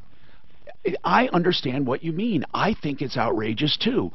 But then you forget, there will be a defense attorney who will say, sir, did you notice this provision? Yes. No. What did you think it meant? No, I didn't notice that provision because you have constructed a 50-page document written by lawyers that lay people can't even understand. But, so, they're going to get a pass. But where does that depending end? on the level of sophistication. I understand. Every day in real estate transactions, every single day, there are provisions in contracts that are unconscionable. Well, no. If they're unconscionable, they're unenforceable. But there are some sad, we had a real estate deal. Bad terms maybe we should have called you, but that are enforceable. A real estate deal where a woman, if she was late on her payment, if she was late paying her taxes, one day late, that the contract would be null and void and the property would go to the buyers. Let me explain. It would revert without any payment. These buyers, listen, these buyers made a contract that they were going to pay her monthly payments on this property. A land contract. Okay, now, and then at such time, they were going to pay a balloon and close. Right. But her responsibility was to keep it insured and to keep the taxes paid. If she was late on any one of those, then the property reverted to the buyers for no additional payment. They made, hold on, they knew what was going to happen. They made 1 year's worth of payments that amounted to nothing. And that woman was literally a few days late paying taxes. They foreclosed, not foreclosed, they enforced the contract, and it was upheld, and I thought that was unconscionable. Wait a minute. How did it damage the buyer? How did it damage the buyer that she was 6 days late paying taxes? They weren't prejudiced at all. They didn't have any negative repercussions. It did not affect them at all, and they took over I don't think she had an attorney. No, we couldn't find one because they said, well, she signed the contract. I remember having the argument. And, Mark, I remember times you making the argument. You know I'm not making this up, where you'll say, well, Tom, he signed the contract. And I say, but it's outrageous. Or the other way around. Right. I say, well, he signed a contract. But we've had But go to the real estate contract, like you said. Imagine if I Abraham, slipped in there, something like that. And it's not going to be with a charge as far as if Ben Dinelli wants to put his mouth where his money is. I want him to take this case on contingency. I'm serious. I'll do it. How much is that roof? How much is it? Maybe we're missing roof caller something. needs to call me. Yeah, because there was no insurance there, and they charged a premium for insurance. I want to follow this through, Abraham.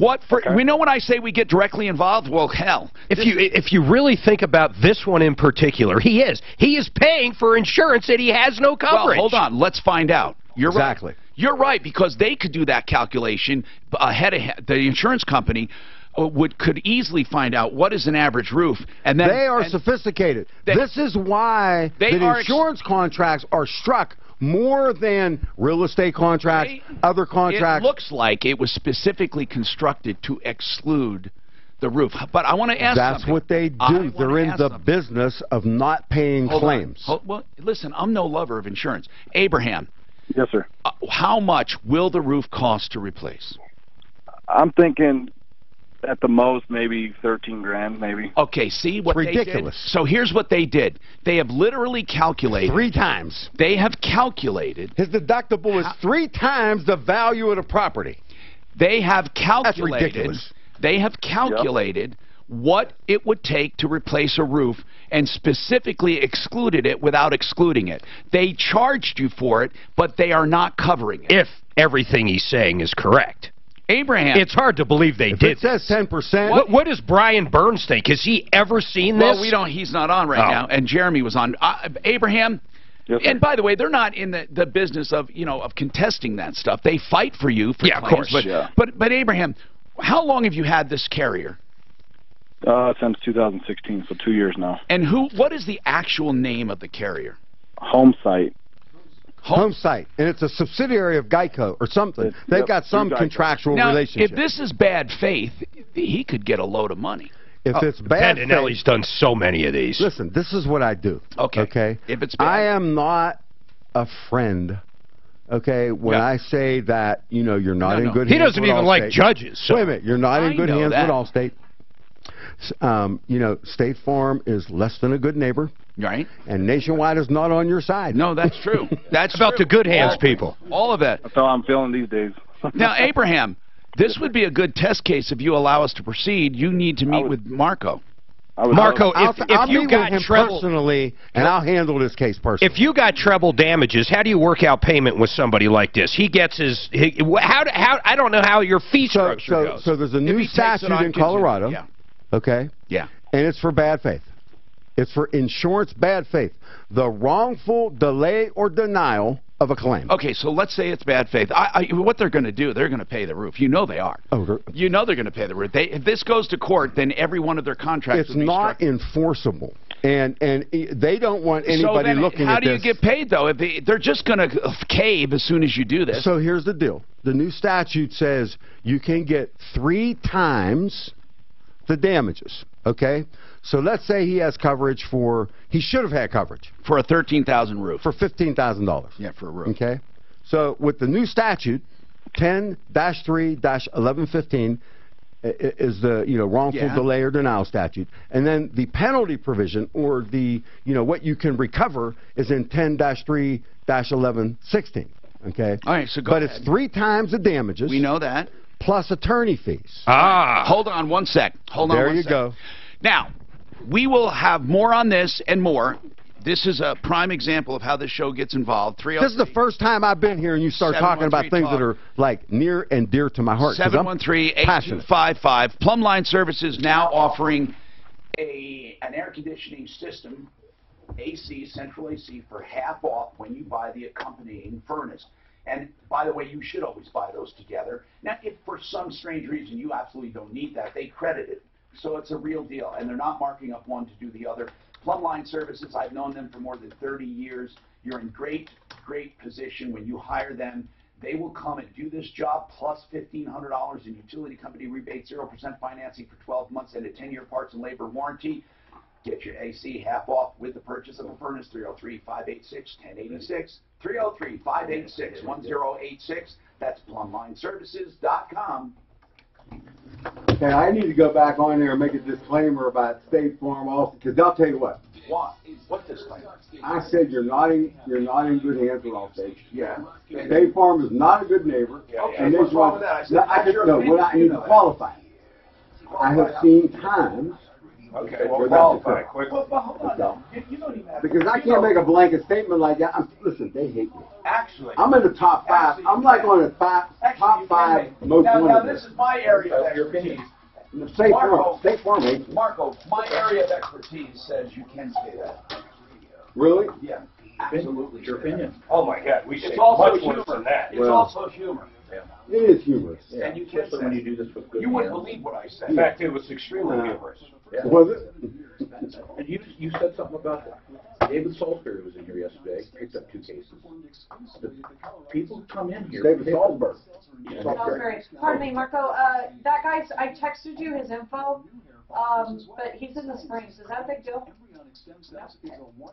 He, Salisbury does a Will's probate. Yeah. Oh, okay. The people come in here, like you're coming in here, I'm just going to tell you, they pick up work.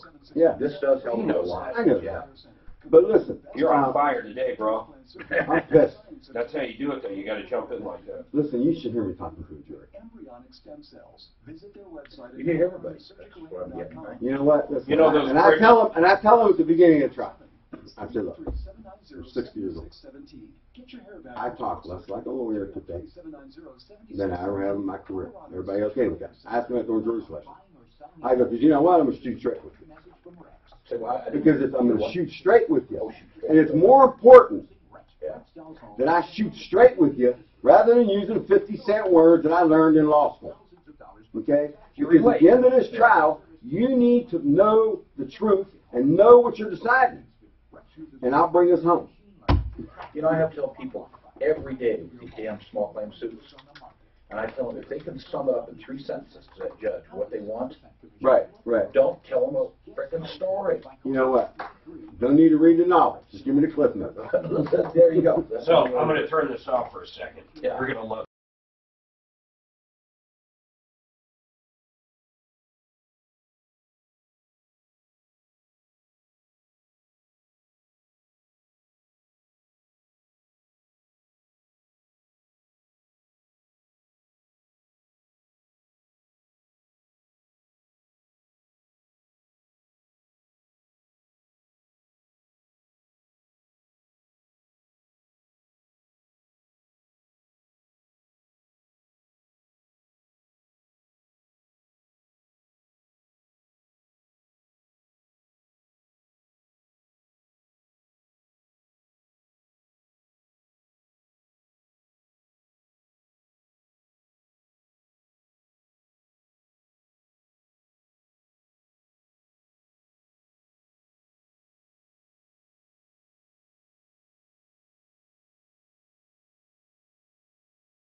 You know, you damn near. I had a woman literally walk out in the middle of my show. You fired her. She walked out in the middle of my show, and they said that wasn't cause. That it was that she had an emotional problem. She had a right to do it, and she was. But it's a live fucking show. I had a guy who quit. I paid him because he's been with me so long. 3 months severance, and he quit and went to the Bahamas. Wasn't even available for employment, and sued for unemployment and won. I've done that too. They hand that out for nothing, man. And that's like candy. Here's a better one. How about someone that used his credit card, the company credit card, every week to buy liquor, to buy fucking liquor at a liquor store and cigarettes and everything else? And the DA says she had authority. She had authority because he let her use it to buy fucking office supplies. Yeah, you got apparent authority, you got actual authority, you got implied authority. Well, you got fucked because he ended up buying her liquor for a fucking... that was implied authority. But that's bullshit too. They didn't want that case. They didn't want that case. Everything is so tenuous. We did win. I'll tell you where we did very good. The fucking state came after us. You ready? They said everybody we're paying was not independent contractors. And we fucking literally proved every single check we wrote was to an independent contractor. You know what? Listen, I can't hire a paralegal for $50,000 a year. Because if she works more than 40 hours a week, she's entitled to overtime. I'm like, are you out of your mind? Oh my! People can't contract together. Hi, Tom Martino here. Welcome to the show. This is a rockin' show. We have a lot going on. BestBasementsDenver.com. Looking for basements? BestBasementsDenver.com, otherwise known as Lent Construction. Jack's been in business more than 20 years, a law enforcement background, straightforward and meticulous in detail. And here's what I love about basements. With him, they're integrated into the design. They're not just an add-on. I cannot stand those add-ons that are just drywall and oak trim. Oh my God, they make me want to puke. Or just drywall and trim, I call it, and then speculator beige carpet. No, he does these basements with an integrated design that picks up the design of your home, and he does it with value engineering, meaning he finds the most economical yet wonderful ways of doing it, and he also line-by-line prices so you can see where the money's going. It's all straightforward, and he treats basement finishes as a serious project, not like some of these guys who think, oh yeah, I'll knock this out in a day. You know, 720-744-2885, bestbasementsdenver.com.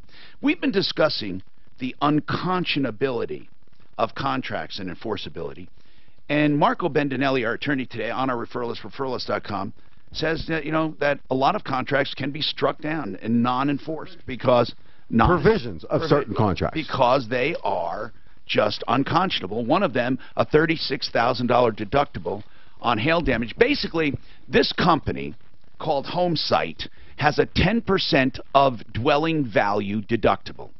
Now, if you understand this, that means if the average home in Denver is $520,000, that's the average home. So how would you be able to get a roof covered that's $13,000? You would have to have a house for $70,000 or so to have a reasonable deductible. He has a home worth $360,000. His deductible is $36,000, and that's 3 times the amount of the roof, what it's going to cost. So they figure he'll just put the roof on and be done with it. But Marco Bendinelli says, oh, no. He's been paying for coverage he does not have, and they tossed him a 30-page document and very methodically calculated how to exclude roofs in Colorado. They're very sophisticated, okay?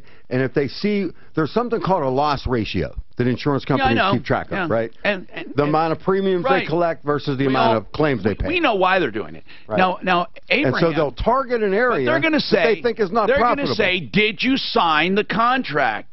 Did you agree to this provision? No. Yes, you did. I signed the application. I didn't go through the entire policy at the application process. Well, Your Honor, isn't that his responsibility? I mean, or ladies and gentlemen of the jury, isn't that his responsibility? You're saying it won't even go to a jury. Well, it's not his responsibility because it's a contract of adhesion. There's 2 things that help consumers that they don't know about. Explain a contract of adhesion. Okay, a contract of adhesion is, you know, you go, like for example, you're going for a medical procedure. Right. Do you have to sign a waiver? Yes. Does one of it say that the doctor could kill you and you have no right to, seek remedy against him, does, right? Kind of, yeah. Okay, so you have to. A contract of adhesion is if you don't sign it, you're not getting the services. Well, of course. There's no bargaining power. It's not an arm's length transaction, and people don't have a choice. And that's what an insurance contract is. And it's a contract of adhesion. But the caveat or the nuance that's important to note is Title 10 in Colorado is insurance. Okay, so I'm talking about the state statutes. Okay, they're contained in Title 10. Title 10 has a preamble, and it says that we, the legislature, give direction to the courts to interpret insurance contracts in a way that provides coverage rather than limit coverage. Okay? So it's construed for the consumer. That's right. All right. And so, you know, insurance companies are not real happy for that to be in the preamble, nor for it to be applicable, you know, when these judges are deciding whether a provision should be struck. We have to move on. Go ahead. Even though you love grandstanding. Okay, look, this is what I do. Can insurance I say bad something? faith. Marco, I have to say something. I'm serious. I'd rather have a guest like you that I have to keep quiet than someone I have to kind of coax to You say got that something. right. Have you been talking to my grade school teachers? No, it's way better. It's way better to have someone who wants to comment and make, and be interesting than trying to draw someone out. So, Paul, you have a comment on this high deductibility. Go ahead, sir. Yes, I do, sir. Did he get what he paid for? If he only paid $300 every 6 months for insurance, he got what he paid for. So, in other words, you're saying even though they excluded it, it was for a cheaper value, and he got. Yeah, but the argument still comes back to there's no coverage. Okay, but go ahead with your comment. Doesn't matter what he paid. So hold on. No, we're looking at Ben. Ben might be on the jury. What would you think, Ben? Not Ben. Sorry, Paul.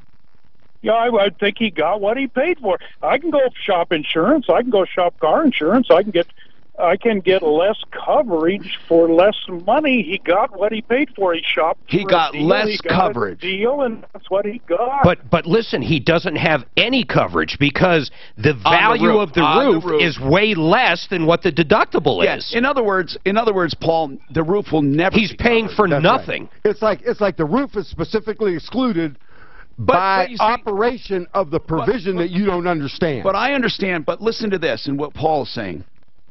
There are limited coverages available to people with medical, with health, and with cars, and with home. And if Paul decided to buy a contract that did not have comprehensive, he can do that. And he gets what he pays for. So Paul is saying, what's wrong with him? He bought this contract to save money, and part of the savings was the exclusion of roofs less than $36,000. He's saying it wasn't explained to him at all. The question is, if he was told that you're never going to have coverage for your roof, for hail damage in Colorado, forget about it. I like the way he just put that. Okay, Paul, but hold on. You want to buy this homeowner's policy? Hold on. To cover your house? Paul, what would you say to that if you were deliberating with a jury in a room and one of the guys said, hey, if anyone said to him, now you realize you're going to be buying, Abraham, you're going to be buying a policy that virtually will never cover your roof. You're self-insuring for $25,000. But I'm asking Paul, if he was in a room with other jurors and one of the jurors said that, what would you say, Paul? I would say I just paid $1,800 to get my roof done because I bought the policy that was cheaper, and I assumed the responsibility. And what I'm going to do, Tom, is I'm going to cancel. I'm not going to carry homeowners insurance at all anymore because it doesn't pay. Well, be careful. I realize the risk, and I'm taking the responsibility, but it doesn't pay for the cost. It doesn't return the cost that it costs. Okay, all right. Now, well noted, Paul. A good comment. But and this is something, Marco, that is shocking. But even when you think you have a slam dunk case, you have. I mean, juries are funny things. And even though you think, well, they're gonna naturally side with the consumer, a lot of jurors hold their peers to a very high standard. I found it when I've been in trials and we polled the jury afterwards, or we've actually talked to them and said, we were shocked at how they think. It's not always logical, but it seems to be a pretty perfect system. 303-713-8255. Ben, you own a roofing company. Is your comment quick, or I can come back to you? What is it? Yeah, it's just quick. We deal with over 100 of these agents a year, and I asked them about this. A lot of these homeowners right now have a 1 or 2% deductible. Yes. And after talking to the adjusters, I asked, why do you guys sell this? You know they can't pay for it. And they say 90% of our claims are storm damage. With this, we eliminate all of those. Oh, man. Okay. It's a concerted effort to deny consumers coverage, and the consumer doesn't know they're losing. That's his closing argument. And by the way, you can get life-changing information by simply getting a hearing evaluation at Colorado Tinnitus and Hearing. They call it Tinnitus and Hearing Center because most of the time tinnitus is accompanied with a hearing loss. You may just have tinnitus, though, from some kind of injury, or you may have just hearing loss. They do both. And one of the hallmarks of this practice is that you get to wear a hearing aid and try it out with no obligation, free of charge, once you get your evaluation. They want to make sure you have the right instrument for you. So whether it is for tinnitus or for a hearing loss, they have done it for me, they can do it for you. They can pick a beautiful instrument for you that will work the way you want it to. And then they work with you constantly on all updates, technical problems, or anything else that might happen. 303-534-0163. Doctors you can trust at the Colorado Tinnitus and Hearing Center. 303-534-0163.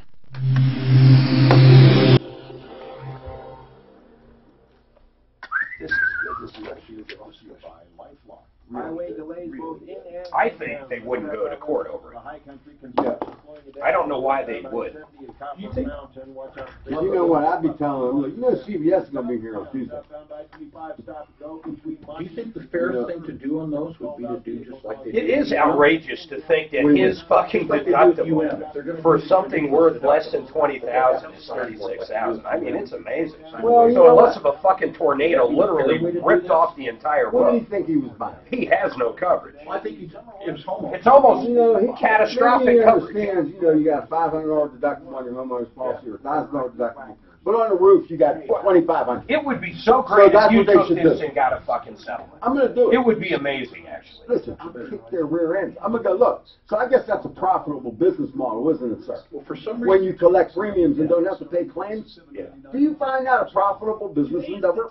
Sounds like a great fucking business. Well, you know, I think they were forced to do that waiver, sign that waiver on UM, weren't they? Was that by statute that they had to sign it, or the insurance? Well, no, it was after the Parfray case that the waiver, the signed waiver was important. And, and even if they're not charging a premium. Lester Hall has a band. They've established a special number to address your concerns. That's Lester Hall.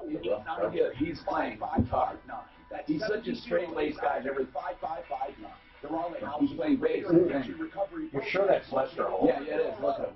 Speak to someone local about different treatment options. All evidence-based treatments designed to help reduce substance abuse. I'll probably type it in. Get the help you need. Some health insurance covers the cost. Call today for a free, no-obligation consultation. The Raleigh House, 720-893-5559. 720-893-5559. Where is that? That's the Today Show. I think it's She's got any voice. Find it over here. CDW has a complimentary service called Spectrum that passively monitors your network to detect malicious traffic and other risks. CDW's security experts will then analyze and explain the results. I see Mountain States. Security recommendations. They made me a $99 offer. Who? Mountain States Insurance? And I got a $500,000 rate. Wow. You ought to do commercials like the Strong Arm. I'm just kidding. Well, you know what? I actually Dan can. made his comment. Unless he has something else to say, ask him. Where you going, bro? When I see Frank Azar commercial, We got the B team. Up C, D. Go with Frank Durant, the real estate. when I hear Frank Azar got me $1 million, I think, I wonder how much that case was really worth. That must have been a $3 million case. He's no longer the strong arm. No, one time. Another guy sued him. Look at his website. Look everywhere. Really? The fucking strong arm One time moniker is listen to gone. this. One time I had an insurance guy, and he was a VP or something. He said they love Franklin. They love him because they know when Sells all their clients down the river. they'll settle everything. Nothing's doing a trial. They love him. They don't want to pay in the ass. No. When they see my name on a complaint, they go, shit. Don't know what Do they? Look how often he goes to court. That's the more amazing I've been in part. trial like 5 times in the last 18 months. And you know what? I'm 60. Didn't you have that DIA, the baggage guy? I'm 60. I'm getting a hold of it. I've had 3. 5 years older than you, little prick.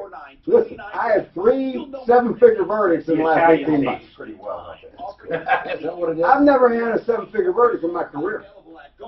And then I have 3 in 18 months. You know what? I'm getting older. I don't give a shit anymore. Yeah, I know. Okay? Fuck, last time you were in, you wanted to go after every fucking judge in the fucking town. You know what? They're corrupt too. Why don't we have a review site, an anonymous review site? Well, that's what we were going to do. I was going to fund it. You know, I can now. I just got paid on one. Wait a minute. Why can't we? It could be anonymous, and attorneys can rate. I told you we need to do the Get bench the bar number. press. No, listen. What's wrong with a review The bench site? press. That's what it would be, a review site. And then they'd have to give a bar number to be able to review, to be able to. Yeah. So just We can do it. People would be terrified to give the bar number. No, it'd be anonymous though. Oh, that's true. I'll make it. And we would hold all that It's info. anonymous. We just make sure they're accurate. And they have a screen name. But I think consumers should be able to rate it too.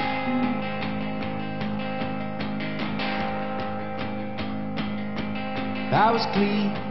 Hi, Tom Martino here, 303-713-TALK, 713-8255. Ideal Home Loans for your next ideal home loan, and I mean that sincerely. They don't have just one loan for everyone. If you want a loan on any term, you can have it. I mean as far as length of time, like 13 years, 28 years, 22 years. It's for people who want to get the lower rate, but they don't want to go back to 30. Or if you want to go back to 30, you can do that too.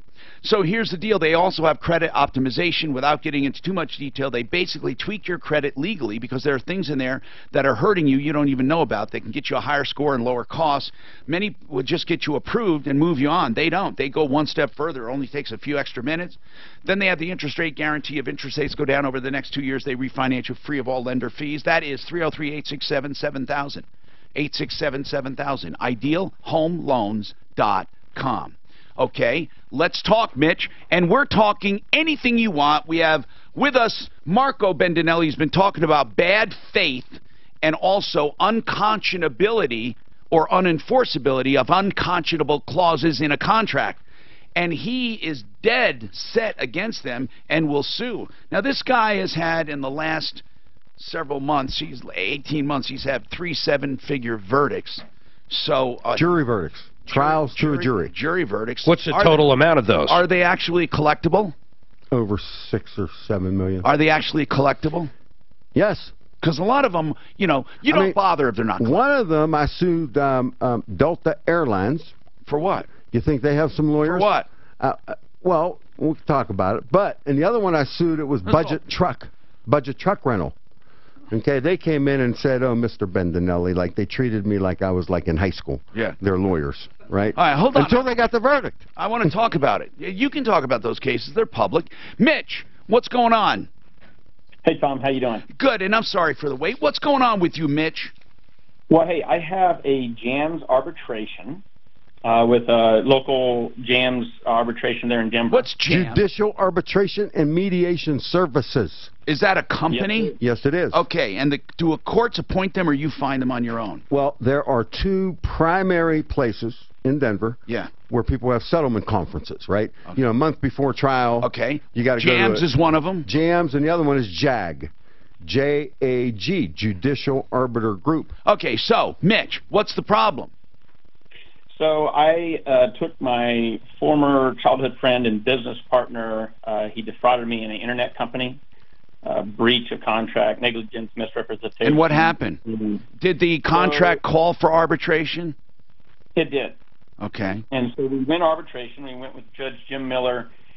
We filed closing memorandums May 20th, 2016. Now, is arbitration your last bet, or are you allowed to go to court if you're not happy? Is it binding? It is binding in this situation. There's some question to that. Well, what is your problem, by the way? So my problem is they issued an award. They're supposed to issue an award within 30 days. Judge Jim Miller, he's got some issues with procrastination. Okay, yeah, let's just get on with what I mean as far as what happened that really pissed you off. August 24th, 2016. What's that? I issued a motion for correction, and the JAMS rule says if a motion for correction is issued, then he has to rule again. I've never received a What is a motion award. for correction? That's just saying you don't agree. It's like asking a judge to reconsider. No, factual errors. Were they actual factual errors? Yes, they were. All right. So hold on, Mitch. You'll be first up. I want to talk about arbitration in general. You know, it's not always a good idea to agree to arbitration because arbitration can actually jam you up more than the courts, believe it or not. And people think it's an end-all to be-all and great. Not necessarily. Stick around. At House Modern Showroom, it hurts the consumer. Arbitration hurts the consumer. Oh, I thought we were still on. Arbitration hurts the consumer, not the company. Because you're deprived of all these remedies that you'd be able to bring in civil court. Yeah, but almost virtually everything's got that clause now. Yeah, well, that's, you know what, you can fight them too. So can you bring an attorney to arbitration? Well, yeah, you hire a lawyer to arbitrate the case, to present your case to the arbiter. Did you see my note? No, Brent today, he was going to come on and then told me he can't come on. I just did a spot. Oh, you did? I missed that, Liz. Straighten your teeth, widen your palate, take care of jaw alignment, help you with TMJ, stop sleep apnea with natural means in 2 years or less, way cheaper than getting a mouthful of veneers. Aurora Orthodontics and TMJ, 303 You need to ask me about your referral list. Okay. How's that work for you, Mr. Bendenelli? Because I'm going to give them a conversation, very brief, that I have with someone in a Walmart parking lot. Walmart parking lot. That says why they believe in the Tom Martino referral list. And it was compelling. Even though I'm on the referral list, I was like, wow. Yeah. I mean, he was really adamant. People get shocked when we have members on, but they get more scrutinized than anybody. You know, and I never thought about what he said, you know. I'm not going to bring the name up again, but we threw someone off live on the air not long ago. No. Now they got everything handled and got everything put back together, and we put them back up. But, I mean, shit, we didn't mess around. You know what, your credibility is too, it's worth too much. Yeah. You know, let's talk about immigration. We get everybody fired up. Shit, no. They can listen to that on any other station. I assure you. Pelosi tweeting, Democrats want to honor our responsibility to secure our borders, but not by putting children in cages. Lisa? Are you keeping track of highlights? Yes. Taking up 2 bills today. Some small businesses say they may not be able to Oh, it's quiet in here. because of today's ruling. All right, did you see Hiram? It was a different, another commercial. It had nothing to do with it. It was a different one. The listener who called Centeno was somebody who conflated them with another commercial. I think he meant confused. So I like Chris Centeno. Yeah. Chris Centeno fought the FDA. Oh, he's fucking badass, man. He is the pioneer. Listen, every time he gets out of trial, he calls me. You know why? Why? Because he's pissed at the plaintiff's lawyer. Yeah. And so he calls me. He goes, look, I'm not doing this anymore. He goes, you know, these lawyers can't do it. But he calls me. He said he told the Colorado Trial Lawyers Association from the podium at the annual convention, if you want to know how to try a case, you need to go watch Mr. Bendenelli. That's what Chris Centeno said. Wow. Which end? That was nice. You're not talking about the stem cell conference. No. Colorado Trial Lawyers, CTLA. Oh, okay. Because I went to stem cell conference. You know, he's about the only one out there that's trying to do it. The FDA doesn't want to. You know what? I'll tell you what. He got screwed. These people that go to these fucking chiropractors with the needles in the back and no nurses and Acupuncture. dead stem cells. No, that may work. No, those I've seen people some need of to that. be fucking sued. Well, it depends. They're advertising stem cells. No, the fucking name of the company is Stem Cell Center of America. Okay. There's not one fucking stem cell. Yeah, okay. They wouldn't know. But Bit of a shot. Chris Santana, Well, he does it the real deal. federal government classified those stem cells as a drug. Yeah. If He's doing the FDA. if you alter them at all. These are the people's own stem cells. Yeah. But he beat It's that. extracted. No, he didn't. Well, He can only do it for 24 hours. Yes. If he wants to, I got you. you gotta go offshore. You're absolutely right. That's why he goes offshore once a year. Right, Cayman Islands. I didn't realize, he just, on Centeno, did you know this? He can only have those stem cells that he harvests from yourself for 24 hours. Yeah, if you want the For real good FDA. stuff. They put them in a centrifuge. You could, Yeah. If you want them the real good stuff, that they let it grow and grow in centrifuge. That's why he's got a place in the Caymans. Yeah, because that's right. And see, when people say he got in trouble with them, it was for doing it right. It was for doing it the right way. Well, you know what though? But it's not a drug. It'd be about $1 million How is that a drug anyway? pop to go through FDA. And every person would have to go through FDA. Do you know it was the AMA? It was the surgeons, the orthopedic surgeons. It didn't like They hate Centeno. Oh, God, yeah. He's going to eliminate the scalpel as a... That's actually pretty good for their spot if you think about it, the surgeons. 10 years from now, 90% of what's done with scalpel will be done with a needle. Yeah. So, yeah, of course they hate him. This is the Troubleshooter Show. I need somebody. Now, Tom Martino on 630 KHOW. Help me if you can, I'm feeling down. Hey, I'm Tom Martino, your troubleshooter. Welcome to the show, the only show of its kind anywhere in this universe, the longest running radio show with the same host, and we are proud of what we do. We help people. This hour brought to you by Fix It 24/7. Fix It 24/7, a home services company for plumbing, heating, cooling, electric, and drains. And they're doing, for 10 callers, the $39 tune-up and cleaning. We'll talk about that. And that's for your air or your furnace system. If you want to do the furnace system, you can, by the way, while it's dormant.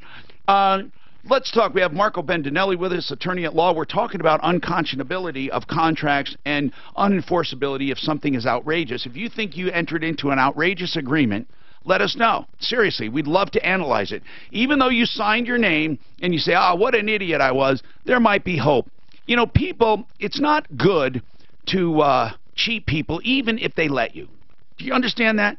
Even if people let you. Like the 92-year-old lady years ago that went to Don Massey, bought a car that was advertised on the internet. It was advertised for $16,000. She paid over $32,000 for it. Just because they could do it. Just because they could. Northland Dodge, they're no longer in business. We caught them negotiating deals, and because people were unsophisticated, they put them through the ringer. It was terrible. Now, 303-713-TALK is our number. We're live on Facebook, live on YouTube, live on the iHeartRadio app, live on various radio stations. Live on referralist.com. Oh, that's right, referralist.com, true. Okay, now, talking about Fix It 24/7. For $39, they'll go through your system, your condenser, your coil, if it's common to your air conditioning, the blower, and everything associated with the air conditioning system. Now, if you want to do the furnace, you can do that too. They practically disassemble it, but you only do one or the other for $39. The combination offer, you might ask them, they'll give you an offer, a combination. But this is not just like vacuuming. This is a serious cleaning with solvents and new filters, and it makes... And they really get into it, and a no breakdown guarantee just for $39. You'll be shocked, and I'd love to hear from you after you have it done. You'll be shocked at the level of service, and that is, of course, just a great company. Fix It 24/7. Now, their website is easy, fixmyhome.com, fixmyhome.com. Now, here's the number. Again, the first 10 callers for $39. You ready? And just the first 10 callers, for those who haven't gone to the website already, is 720-526-3939. All right? 720-526-3939. Welcome to the show, everyone. Mitch said that He went into arbitration. He sued a friend. Out of curiosity, Mitch, without a lot of detail, why were you suing your friend? Well, he was supposed to be putting in 50% of the funding. I put in about $250,000, and he put in virtually none. What kind of business? And we didn't put it on until the tax accountant got involved. What kind of business? It was an internet business. Is it still in business? No. Was it a good idea? It was a great idea. We had proof of concept, and my. Can you my say what? projection. Can you say what it is? You know, it's just an internet company that. Like, that did what? really, What did you do? Well, what we were doing was we were combining social networking with the ability to buy and sell items. Okay. So essentially what Facebook has now with their market, but this was back in 2010 before Facebook had that. Okay, so now, Mitch. So we were ahead of Facebook on this concept. So the arbitration. What were you arbitrating? You were saying that you're owed money or what? You were still in business when you arbitrated or what? That's right. We're still in business. I was owed money. What was your demand? $600,000. Based on the fact that you put 600 in.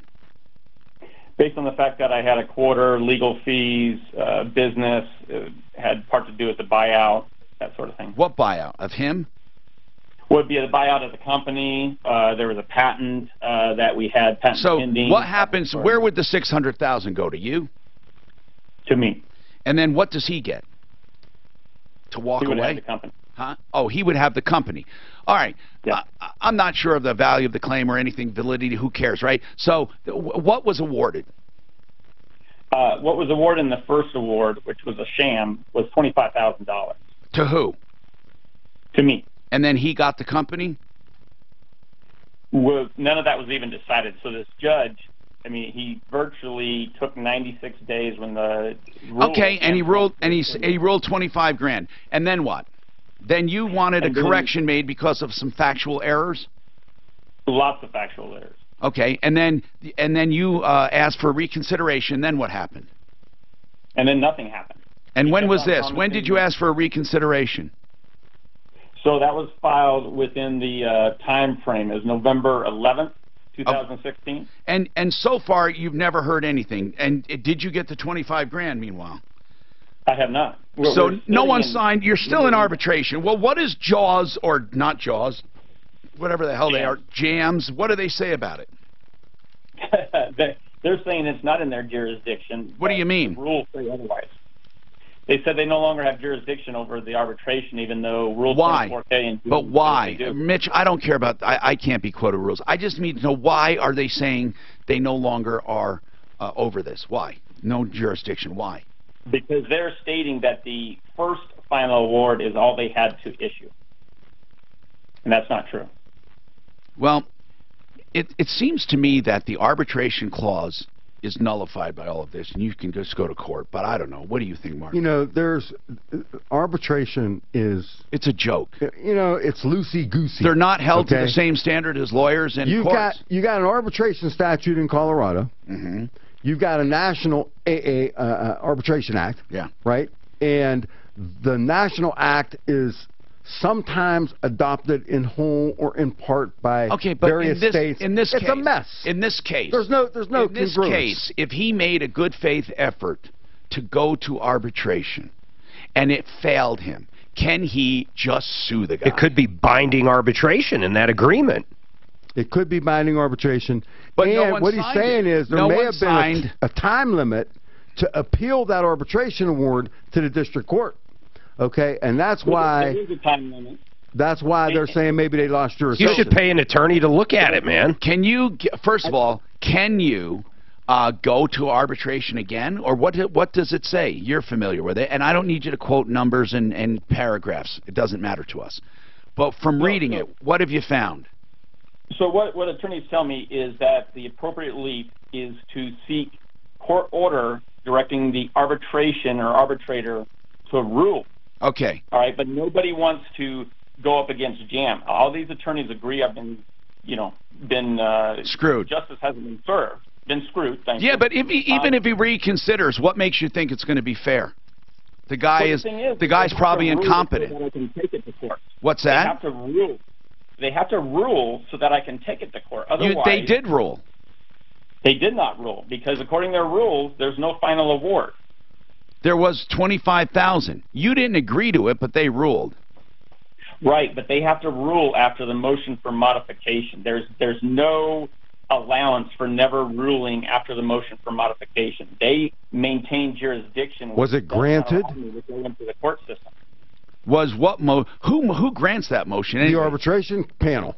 So you don't go to court. You have to go before a panel of their own people. Well, you could seek the intervention of the district court to, tell the arbiters what to do.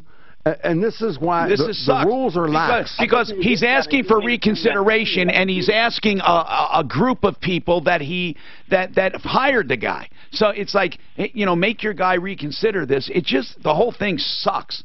And did you have a choice in choosing Jams? Well, we did. We chose Jams over American Arbitration something because it was supposed to be less expensive and more expeditious, which it definitely was not. So, really... The big thing, Tom, is that no attorney wants to file this against Jams because every attorney is tied into Jams in one way or the other. What do you mean by that? They won't file. What does that mean? They have a conflict of interest or what?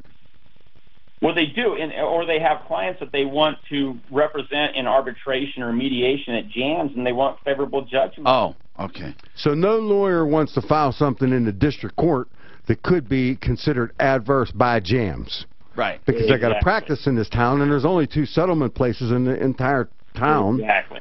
And, it's JAG or Jams. And, Why can't you go to individual arbitrators? Why do they have to be part of this? Well, they can be, but like he said, what you'll get told is, this is more expeditious, more cost-effective. What I'm saying is you said there's only 2 in town. But No. Well, no. Actually, there's more than that. But what I'm saying is those are the primary places. Okay. Every case that goes to trial, the judge issues an order, and it says, you got a pre-trial mediation. That's different than arbitration, though. That's different than arbitration. But that's where all the mediations are held. But it's those 2 companies, right? Yes.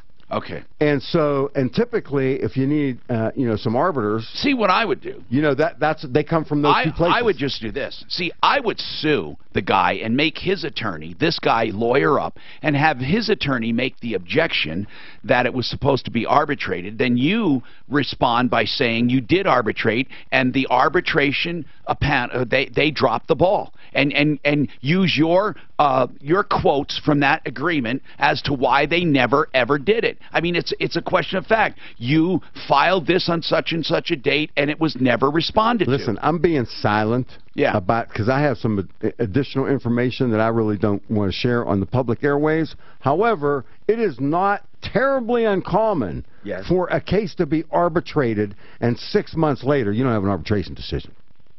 Okay. I mean, it is frustrating. These companies, what I would be doing is suing Jams, and I feel like with Trouble... No, you're not. I'm saying what you need to do is sue your former partner, because just like it never happened. Make them bring it up, because when they bring it up, then you can simply say it never happened and put the burden of proof on them to come forward with a decision that was made. In other words, you make them do the legwork or they get sued.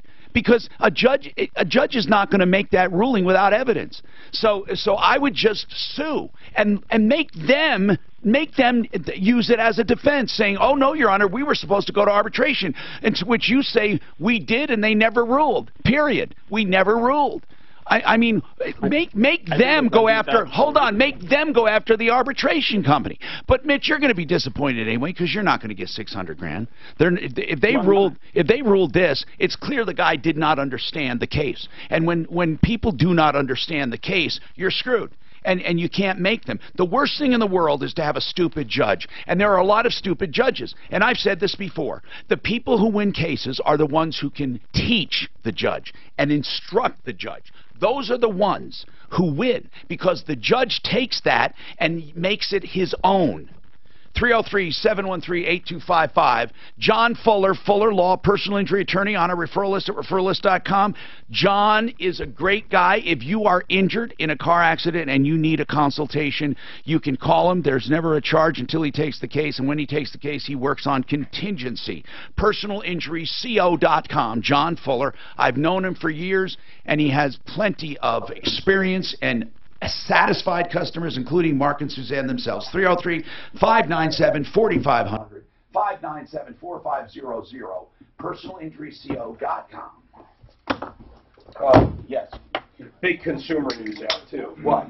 The Supreme Court just overturned something they did years ago, saying the only people who basically, the only way a state could force a company to collect sales tax if they had a presence in that state. They've overturned that, so now states, any state, can force anybody to collect sales tax from the consumer if they're shipping into the state. It's fucking huge. So Walmart stock just went up, is why I was like, what the fuck's going on? Why would that go up, though, because of that? Because Walmart has a presence in every fucking state. So no matter where they ship, they have to collect. A lot of people like eBay and these little places are getting away with it because they were shipping all over. It's more even playing field. Yeah, it's going to help the big boys.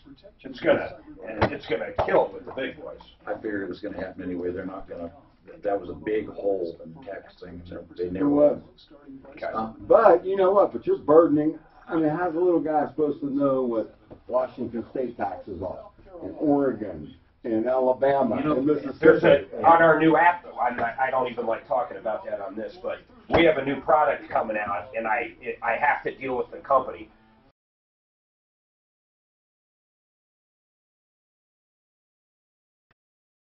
713-8255. Tom will be right back. You know, meantime, I just saw this. This is crazy. You ready? The High Court just overturned. Online shoppers can now be forced to pay sales tax. Prior, in the last few years, if you didn't have a presence in a particular state, if you didn't have a warehouse, if you didn't have a retail store, if you didn't have an office, and I was selling stuff and I shipped it to Texas and the only location I had was here in Colorado, I wouldn't have to charge sales tax. And Texas couldn't make me collect sales tax from their customer. Now, it just got overturned today. Pretty much any state can make any online retailer collect sales tax for them. Now, why does that change anything? Do you get an idea, Marco? The big thing is companies like Walmart that have a footprint in every freaking state in the world had to collect sales tax. So the one thing they couldn't compete against was people not charging sales tax. Right. But, you know, what this does is, exactly, it helps the bigger retailers, right? It helps Walmart. The big box stores, right? It hurts Amazon. But and the little guy, because, you know, again, they're going to be buried with bureaucracy. Yes, right? they are. Well, and they're going to be crushed because they already most likely don't have the low price Walmart and Amazon do. But what they did have was that offset of that sales tax was like a discount. Could make them compete better. Yeah, it's crazy, Tom. They just overturned that. Well, so basically, you know, they're saying people should pay their sales tax, and companies have a right to collect it even if they do not have a presence. But does it mean they have to do it? It means what it is. It means the states can make them. It's up to the state. The state can make them and enforce it. And states will. States aren't going to go, I don't want that money. No, I mean, online, the biggest advantage of online has been this tax thing. Yeah, now it's totally changed. And Walmart was one really bitching about this because Amazon was charging exactly what Walmart did online, but you wouldn't have to pay the sales tax. If I set up a distribution center, a receipt and distribution, listen, in the cheapest district in the country, and had all packages go there, and I reship them for people. Yeah, before, you wouldn't have had to charge sales tax. No, I'm saying I receive a package for someone and forward it. I don't have to pay anything. They pay the sales tax for where it's being shipped to me, and then I simply resend it to the recipient, and they have paid the tax for that jurisdiction. Yeah, but they have to pay based on where it's being shipped. The state now can force you to collect sales tax. Mark, go ahead. If I buy something, yes, and there is a company set up, let's just take a place, I don't know, in Montana. Okay. Okay. And the package, I live in New York. Where there's no sales tax. So let's say I live in New York where there's a lot of sales tax. Yes, and you set up a company in Montana where there's no sales tax. No, I don't set up a company. I buy something, and there is a service that accepts the package in Montana and forwards it to My point all I'm saying is I think that New York, in your instance, could force that company that's forwarding it to pay the sales tax coming in. No, because they did not sell me anything. Well, you have a difference in shipping, that's for sure. Well, I know, but they're not selling me anything. They're simply freight forwarding. They are literally taking a package and resending it to me. So the original company is sending it to Montana and paying Montana tax. Which, let's say, is zero. Or whatever it is, very low. Right. I would still say if New York found out, they were circumventing the law. But right now, there's no laws against that. I mean, it doesn't say it must be shipped to your door. It says it just has to be shipped. Yeah. I mean, you pay where it's shipped. Marco, I mean, obviously, they would change it in a heartbeat. As soon as you set it up, they change it. You know, that you have to ship, you have to pay sales tax based on where you live. But if it's being shipped to a low place, listen, here's the deal, first of all. Sales tax, what a bunch of crap. I mean, if you're going to be taxed, can't we just find a way to tax everyone the same? And I mean, with an exception of very low income, of course. And you know, you eke out the lower 20-30%. But then when you pay tax, instead of having income tax, sales tax, use tax, this tax, value-added tax, why not just have one giant consumption tax that the big guys get to pay more if they buy more, and the little guys get to pay nothing if they're in that exempted group, and the medium people pay medium? Because no one has the balls in Congress to go to a flat tax model for whatever reason. And it doesn't have to be flat. The it sales could be a consumption tax. The sales tax is the worst because of this. What happens when you buy a new car? You pay sales tax on it. You sell it 4 or 5 years later to me. What happens? I got to pay sales tax on it. No, it never ends. But why not but a consumption tax in a way is fair, because it's very fair. It's very extremely fair. A consumption tax. Yes, it's extremely fair, but they won't do it. I know. 303-713-TALK, 713-8255. I'm so frustrated. But in any case, you know, this is going to hurt. It's not going to hurt me. It's going to hurt people who can't afford it, people who buy online and truly get a break. And it's going to hurt those companies that relied on that loophole. But how much do you really save in that? How much do you save? Depends where you live. How about New York City, man? Right now it's the states that are involved. How about when New York decides to implement their city tax as well? So now you're going to pay the state tax in New York and then the municipality. What is I don't know what the tax is. I bet it's 10% in New York. I think 9%. What's the highest sales tax in the nation? God, I'll look it up. Look it up. My guess is New York, or someplace in California. 303-713-TALK, 713-8255. John, you have a question on hail damage to your car. Go ahead, John. Yeah, I was getting ready to I'm going to take it in, and I think it's just PDR on it, so I wanted to get it estimated before I called my insurance company, and if it falls... And PDR, for people listening, paintless dent repair, and that's the preferable way to go, of course. If you don't have paint damage, it is the way to go. So what can we do for you? Well, I just wondered, am I obligated to tell my insurance company I'm getting it checked out and I had hail damage of it? Because I'm thinking it's going to fall lower than my deductible. Well, you're not obligated to tell them at all. Yeah, I mean, don't even call them. No, that's why I wonder. I don't. How many little bumps you have do you have to tell them? Wait a minute. There is some wording in some of these policies. You have to tell them about accidents. It's called a prompt reporting requirement. Right. Okay. And that's but it's usually to evaluate risk, liability, right? Risk. But a prompt reporting requirement is ambiguous. So if someone's going to go check out something for a week or 10 days and find out and get some underlying data to determine whether they're going to turn in a claim, and then they turn in a claim in 2 or 3 weeks, that's not a violation of the prompt reporting requirement. Got it. How much damage does it have, man? What I can see compared to last year's damage. Yeah, like how many hits? The hood's probably got about 15 on it. I would guess you're probably under 1,500. We got nailed here. I mean nailed here at iHeart. I went over to Flexident yesterday. Yeah. It was like $500, man, and he got everyone out. I probably had 15 or 20, and the guy's unbelievable. So I'm giving him a great little plug right now. Well, that's where I plan on going. We'll bring him over there. Yeah. No, you can't do better. Really. No, Nick is unbelievable, man. My deductible's $1,000, and I'm thinking, well, if you've got 15, listen to this. If you happen to have 1,500 in damage, he'll give you $500 off. 303-582-5770, or just type in Flex on referrallist.com. All right, let's talk about online sales tax. Jonathan, you wanted to comment. Go ahead. Hi, my name's Jonathan. I was talking about this online sales tax. Yes, I'm sir. curious about for those that have their own small businesses. Is the liability on these guys now to collect, pretty much know every single if tax the state, law and every... yes, this is what's crazy. If the state says that you have to collect sales tax, then yes, you're going to have to figure out every single jurisdiction you sell into. There's a company, and the only reason I know this is because what we're working on that'll be launching later this year.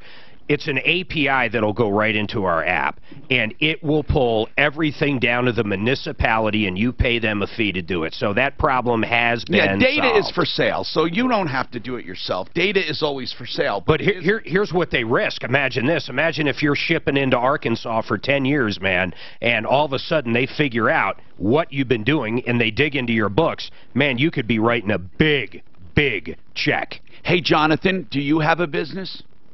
No, but, I know a lot of people that do. Either they're doing, like, say, network marketing or just, like, they're running their own kind of shop. And I just see this being a listen, highest rates. Taxes are going to ruin people. You'll never guess who the highest rate. These don't even seem like right to me. Tennessee, followed by Arkansas, Louisiana, and Alabama. What percentage? Tennessee is 9.5 roughly. Is that the state or? That's everything. That's combined. Local sales tax. But what city though? Because it would be according to city. Well, it just says Tennessee, 9.46. That's the state tax then. No. It says the 5 states with the highest average combined state and local. Okay. That's massive. It's 9. What else? It's Arkansas, Alabama, 8.97, Washington, 8.90. It's unbelievable. What is Colorado? It depends. In Denver, it's like, 7.9 and up. And where I live in Franktown, it's 2.9. Or actually 3.9. Okay, I hope that answered you, Jonathan. You can buy that information, 303-713-8255. Russell, what's going on, Russell? Well, hello. Hey. I've got an issue with a Honda Civic. What's the problem? I purchased brand new in 2012 Honda Civics from a dealer here in town. Yes. And 2 years later, I received a notice that the paint job was faulty. Now that's 14, so we're into 2018 now, 4 years, and I get no response from the dealer, or I've also called. Well, what Honda response? Corporation. Hold on. In 2012, excuse me, in 2014 when they notified you, what did they say to do? Well, they said that it's on record with the Honda Corporation, and it is. I have verified And then that. what? Well, I go in for maintenance 4 times a year, and I always remind them, and they always seem to just brush me off. But remind them of what? What I'm trying to find out, Russell, is what did the instructions say in 2014? They just want to let you know that the paint was defective, or what? Yes, and that they said that ultimately they are supposed to repaint the vehicle. I'd like to see the notice. Only if the defect manifests itself. So, in 2014, they said, if you're one of the people with defective paint, you get a paint job, or did they say, make an appointment to have your car repainted? What did they say? Yes, well, they inspected it, and it does meet the criteria. Of what? And of the faulty... Okay, so you did have it inspected, and then and then did they say you need a paint job? Yes. They did. And they took photographs. Do you have the document? And go to a different dealer if everything you're saying is correct. We just got to give this guy a chance to just one at a time. Right now, you had it inspected. What did they tell you to do? Well, they've basically said that it has been registered as faulty, and that But what did Russell, you're not answering me. So the whole idea was to inspect it and just get it registered, or did they say, now do this? They did not say now do this. They just said that we will get with you later. Okay, and you never heard from them? I have not heard from them. Is your paint peeling or chipping? Is it bad? Yes. It's severe. Okay, so you're saying you never got, there may have been some deadlines. I don't know what this recall was. I have no idea. So there may have been some serious deadlines. So what does Honda say to do right now? Well, my understanding is that the warranty or the promise to repaint expires in 2018 this year. And I was just looking for an option, and you're right. I never thought about going to another dealer. That won't help. Well, what do you mean it won't? No, I bet it Listen, would. well, this one might not even have a paint shop. Because of course it will help. To go to a dealer and ask a question will help, because that's what we're going to do. We're going to call the damn Marco, dealer. this one happens all the time. The service writer the service writer wants to get that job approved, right? Because that creates revenue for the dealership. So, now, what happens is the dealership becomes adverse, with the actual manufacturer, even though they're selling their products. Here's what we want to know right now. Russell, is he eligible for a repaint? And we have to get some information. So I need information. We need to call a Honda dealer to start. Get some information. I wonder if Deal and Doug's got a Honda dealership. If so, we'll reach out. No, we'll reach out to anyone. Suzanne, let's try to get some Honda dealer, try Champ, and ask them about this paint thing. Do you have a number of a service bulletin? Do you have the service bulletin? Something, please, Russell. You have to give us something. But I'm thinking there's a process that you did not go through because you waited for them to get to you, and you should have done something. That's what I think, rather than waiting. We have more coming up. 303-713-8255. Cam Solar is the solar company for you if you're looking for a solar system. And one of the wonderful things about Cam Solar is they sell you the system. They will apply the tax credits. They have low interest financing, which means you have no money out of pocket up front at all. You make your monthly payments and you're saving money from day one. They have a 20-year performance guarantee along with a 20-year warranty on the systems. They have 3,000 systems in place. They are now in Colorado from Texas. They're also in Texas. We have checked them out. They are a good, solid company. When you have a purchase of a solar system, you can build it into the sale of your home. No one has to assume a contract. Cam Solar, here's where you go on the website to fill this out, and they'll get back to you within 20 minutes with a full performance prediction, okay? No obligation. Go camsolar.com/troubleshooter. Go camsolar.com/troubleshooter. So Tom, John Medved, he says I love warranty work. But what happens is, let's say there's a Cadillac warranty. We've handled millions. Right. But John Medved's service writer wants to replace that transmission. And the manufacturer says, listen, well, they don't say no. What they say is, are you absolutely sure? And we're all the criteria. We're only paying this much. And some dealers will argue that. Medved says, well, that's right. Then Medved might say, we can't get it done for that much. And then the dealer says, well, do what you have to, but that's all we're paying. So sometimes it's either adversarial for a good dealer, they'll be adversarial, or it's going to be a screw job because they'll say, let's just get this done as quickly as possible. But this guy needs to tell you, did the Honda place ask Honda for permission to paint it? That's what he has. I know, he doesn't know what he's doing. This guy says he waited to hear from them. Since 2014. How much time do I have? Suzanne, you'll probably need to VIN. I gotta go. I'll be right back. You can start. Here's the deal. Just call Honda. I'll tell you what. I'll tell you what it is. You'll have to call. Do you want to call Honda after the show? I'll do it. Yeah, I'll do it. Just get Russell stuff. Yeah. I had a GM car painted under warranty when they drop it off. 25-year shelf life. And they can't limit. Try it free. Order it. You know what? If Cadillac says we'll replace your differential for the first 5 years or 100,000 miles or whatever, and you got a bad differential, they can't limit the dealership. They can't limit the dealership, but if the person was supposed to maintain it by doing a fluid exchange. Right. Oh, no, there's all kind of arguments not to do it. But I'm saying once Cadillac says, look, you've proven that this is a warranty, this is a valid warranty claim. Then, because they'll say, well, I don't care if Cadillac. And some dealerships honestly don't want to do warranty work. And here's the only one. It depends. No, it depends how busy they are. Marco, I'm telling you, the technicians themselves get paid an entirely different labor hour. Ultimately, the dealership it's true. But listen, there's a recall. John Medved's sending out them notices to all everyone about their cars there, right? Can make them, but bring them in. My point take a look at it. The top guy and the financial guy are going to want to do all they possibly can. Right. That's just like a the bottom people, they get paid a whole differently hourly rate in the book rate. Yeah.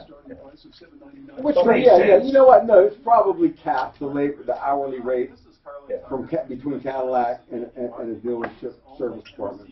Well, you'll have a recall labor amount like 5.2 hours, and then you'll have you'll have a normal book rate could be 8 hours. Maybe it's a reduced hourly, maybe reduced time. Well, here's they can't reduce the time. Well, no, they can because they can reduce the hourly reimbursement rate. Well, they can do that, but I think they can do the time, and here's why. Because it's a vehicle they've worked on a shitload of time, and that's their deal with the dealership. Well, but I think those estimates are supposed to assume that. Any information you need on addiction, the Raleigh House, which is an addiction treatment facility in the Denver area with about 3 or 4 locations, but they know that any addict in your circle, you will require information, and that's why they have this information line. You can ask any question you want about cost, about insurance. Now, this is about any facility.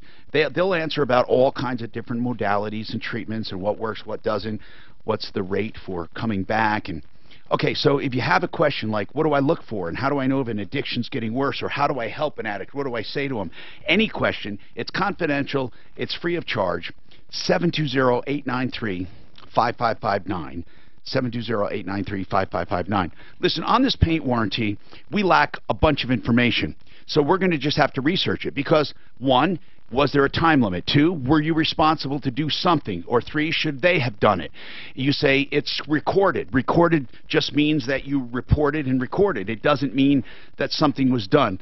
On a lot of non-safety recalls, the manufacturers have a lot of discretion. They can do what they want. They can make it expire after a few months. If it's not covered by the Traffic Safety Administration, by the National Traffic, NTSB, then basically a manufacturer does this as a courtesy. And they just do it to preserve their name. We'll figure it out with some dealers on what you need to do next. And I'm just hoping that it hasn't expired. David, what's going on with you? Hello, David. Good morning. Thanks a lot, Suzanne, for those shirts and bumper stickers. Okay. I was going to ask you, yeah, what's going on? We got to qualify for umbrella insurance. Well, did you just say you got qualified, or what do you have?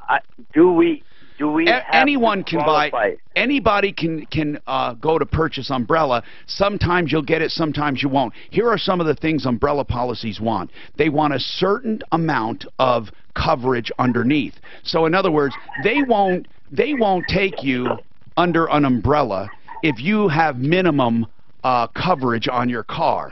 That's right. They want you to max out your liability coverage for your homeowners. That's right. Max out your liability coverage for your car insurance. And then they'll put $1 million on top of it. Because they only want to take care of the excessive amounts, and so it's not a cheap way to get extra liability or all of that unless you maxed out the others. So each one has their own requirement. So you have to go to an umbrella company, and they will have their own requirements on what you have to do to get covered. And most companies make you have your homeowners and automotive with them in order to sell you an umbrella. And the most important thing about an umbrella is uninsured motorist coverage, because there's a lot of umbrellas being sold now in the last 5 or 10 years that specifically exclude UM.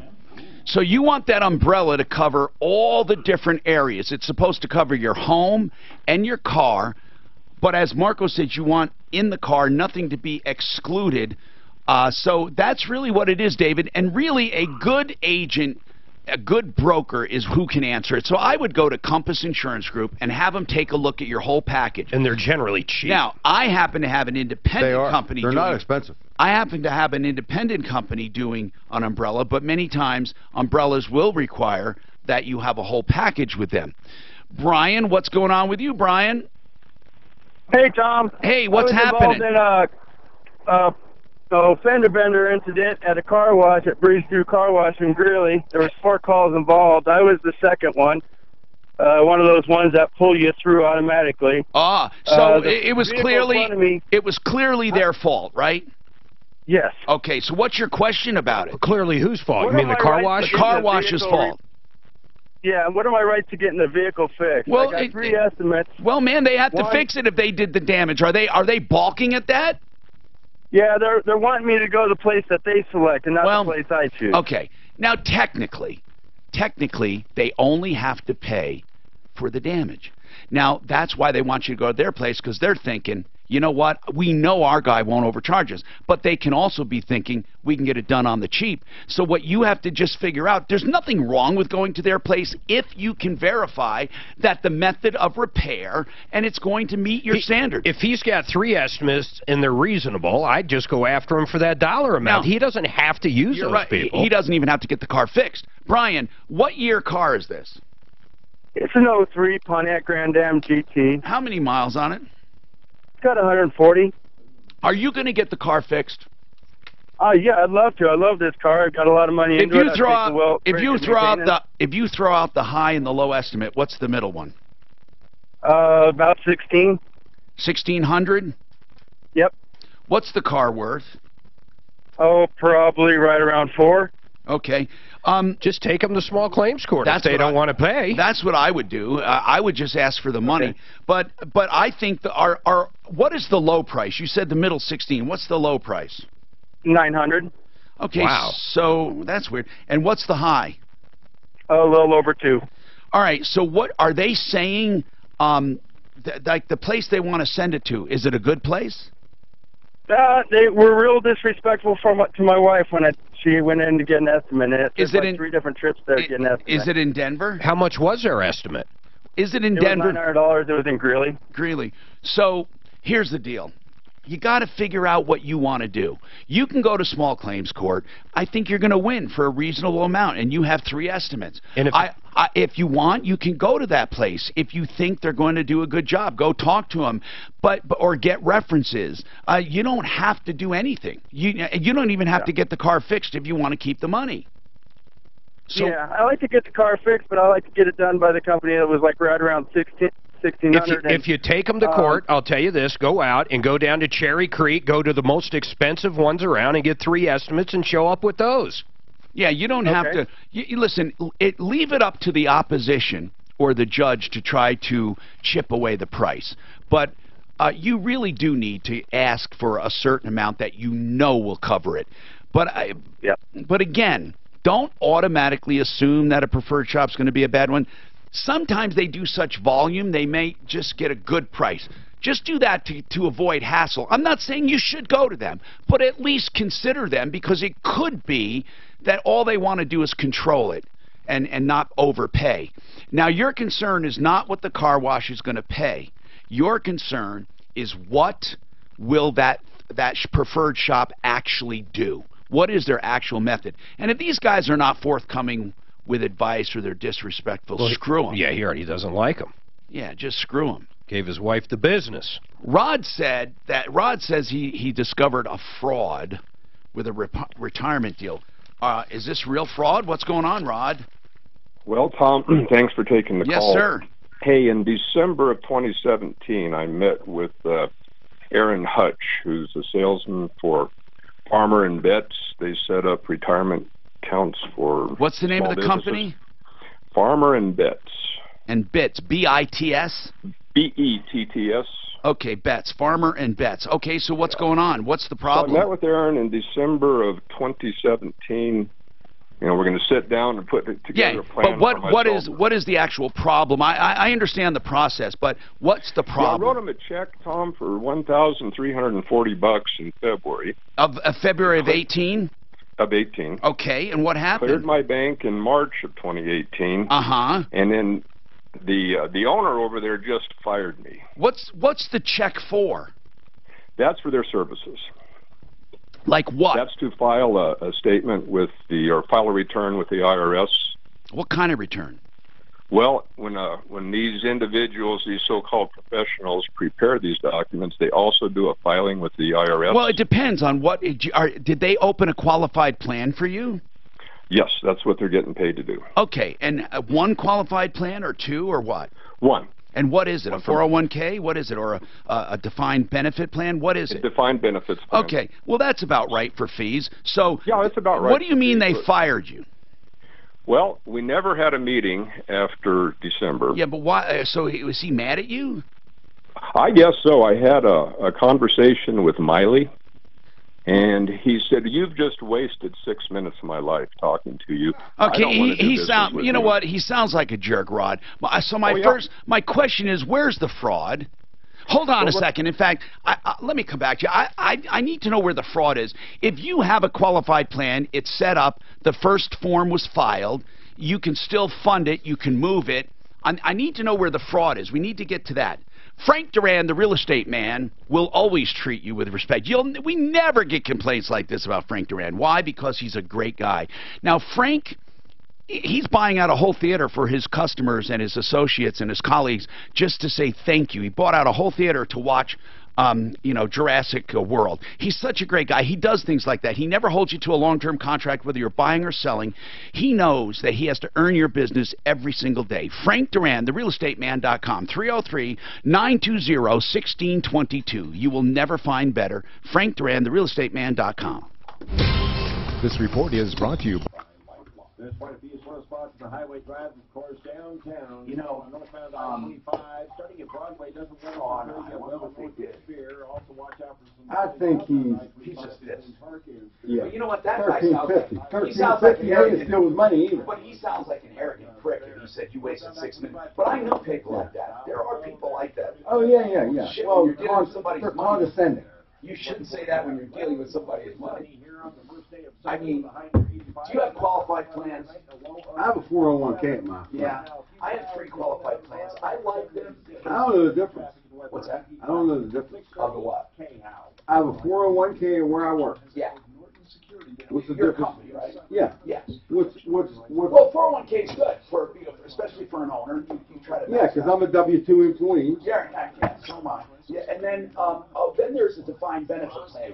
That has the most benefits. Because with a defined benefit plan, you can define what benefit you want, and then put away. But he's got lots of employees.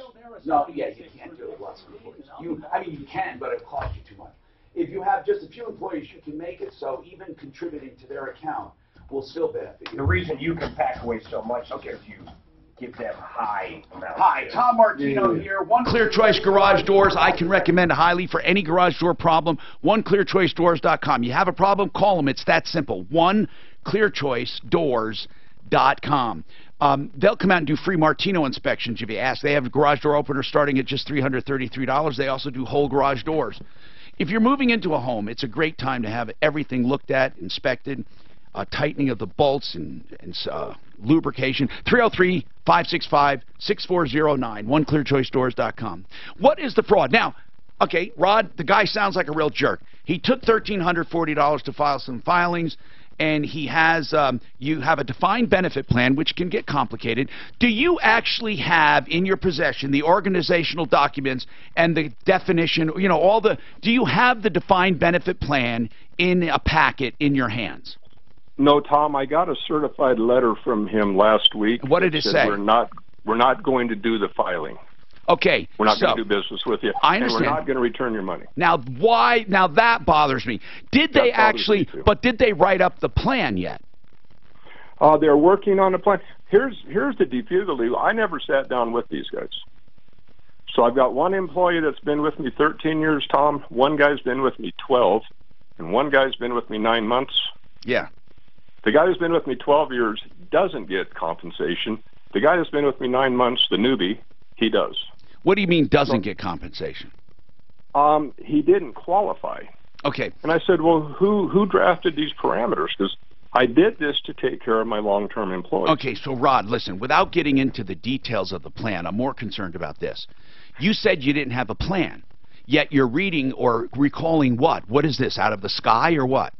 Where is this? They sent me a certified letter. You said you don't have a plan. That's what I'm asking about now, just that part. I've never signed off on a plan, Tom. Okay, do you have a plan? He's saying he never signed off. I'm not asking you to sign off. He has a plan. Do you have something drafted? Yes. Okay, that's what I asked. Just received it. So they drafted you a plan, but they're not filing it. That plan may need to be modified. So, in the interest of time, they are charging the $1,340 partially because they did draw up a drafted plan, right? They drew up their plan. They did not draw up my plan. Well, does it have your name on it? Yes. Okay. A lot of this will be answered in whatever agreement he entered into. So, Rod, do you have a fee agreement? Yes. Okay. Can you send us the fee agreement? Absolutely. Can you send us the plan? Yeah, absolutely. Okay, and the other thing is, do you have a detailed bill as to what they're keeping and why? No. Okay. Now get this, Tom. As of May 1st, they sent me another bill for $1,340. And what's that for? They haven't even accounted for the $1,340. I paid them in March. What's the name of this company? Farmer and Betts? Who did you deal with that told you wasted 6 minutes of his time at Farmer and Betts? The owner's name is Miley. Let's see here. Okay. Miley Betts. Okay. Here's what you need to do. You need to help us, okay, by getting us a fee agreement and getting us a copy of your plan and any correspondence at all you had with them. Before we touch base with them, we need that. And it's, you know, the thing about getting an invoice for $1,340 and you already paid the $1,340, that doesn't shake me up. I just want to know that for the $1,340, you got something of value, and we can tell that in about 5 minutes. If you got something of value, you can transfer it to a good company. And there are plenty of good companies that can do a defined benefit plan for you. They're great companies. So why don't we're going to have a financial expert analyze what you send us. We can't do anything before we see that. I understand, and I'll have it to you within the hour. And we'll let you know if you've been cheated or if we think you've been cheated, okay? So, you know, he sounds like a real jerk. I mean, he really does, if you're telling us the truth. Denise, what's going on with Iceland Air? Well, I was supposed to do a trip to England and Iceland 3 weeks ago. Whoa. We got delayed taking off. We were 2.5 hours into the flight, and we got turned back around. Now, this was with Iceland Air? Yes. Now, you got turned around for what reason? Lack of fuel. Are you kidding me? Really. And so then what? So we got back, and they were going to put us on the flight the next day. And then what? But we couldn't go because I booked 4 nights accommodation in Iceland, but separate accommodations. Yeah. And so we'd already missed the first night. So wait, why couldn't you go at all, though? Well, because the second night was like a 10-hour drive away, and we just wouldn't have been able to do that on no sleep. Oh. So it just ruined the whole, you know, plan. I see. Yeah. So then I called when... Was this a package deal through Iceland or anything? No, I did it all myself. Okay, because here's what's going to happen. Are you trying to get damages for the lost vacation from Iceland because they turned back? Yeah, I'm $900 out of pocket. Now, they refunded the flights, but I'm $900 out of pocket because of all the accommodations and car rental. They won't refund our money. I understand. It's very difficult, Denise. It's very difficult to say because of this, I missed this, and this. Therefore, you owe it to me. Marco, how do you feel about that? Like, this happens all the time with flight delays. It happens with mechanical problems. Do they get? You know what? And there's trip insurance. Denise, we're on your side. There's trip insurance. There is. But what do you think? Because I know that people don't get consequential damages. There must be a reason. Why don't they get consequential damages? Because people couldn't stay in business. I mean, how are you going to sue United Airlines on or Iceland Air, on an $1,100 claim? How many lawyers are you going to get to work? No, it's not that. But I mean, that is kind of what it comes down to, though. Fair? No, but is it fair to ask them to reimburse you? Is it fair? Because everybody on there had something canceled as a result. That's right, and I think it's a judgment call. Now, many places would just offer you something. I think in the pure world, they would be responsible for plans. But what if one of your plans was a trip of a lifetime that could never be duplicated, and it was worth $100,000? I always give this example because that's how consequential damages can end up being just ridiculous. In other words, I know you're not asking for that, but where does it end with the consequential damages? Could you have mitigated your loss? You say, well, we couldn't have done that on 10 hours, but could you have at least salvaged some of the trip? You're making the argument that you could have gotten none of the trip. No, we tried to do the England part. I asked them to put me on the flight for Thursday to get us to our connection to England. They were fully booked. No, I'm not asking that part. I'm asking if you went the day they said they could leave. Is there a way you could have salvaged anything? Maybe. No, because everything was booked up. We had nowhere to stay that first night. Everything was booked up. And it was short notice. We had nowhere to stay. I understand, but completely understand. You truly believe Iceland Air owes you for your entire vacation because they turned back for fuel and delayed the plane a day. Airlines would not exist if they had to pay for damages for every delay and turn back. Now, can we call them and try to get something? Yeah, we can ask them what they're going to do. We say this all the time. Take them to small claims court. Make them show up. We could figure out a way to make life difficult for them, Denise, to where they might offer you something. So hold on. Hey, Suzanne, let's get Denise's information, okay? Why not sue them, though? No, that's what I'm saying. Just do it. Maybe we can do that if they have a present. $55. I've had pretty good luck with hardship letters. You know, Denise, we have some ideas for you. I'm consumer advocate Tom Martino. Get a licensed plumber or HVAC tech in your home for just $39. A safe, complete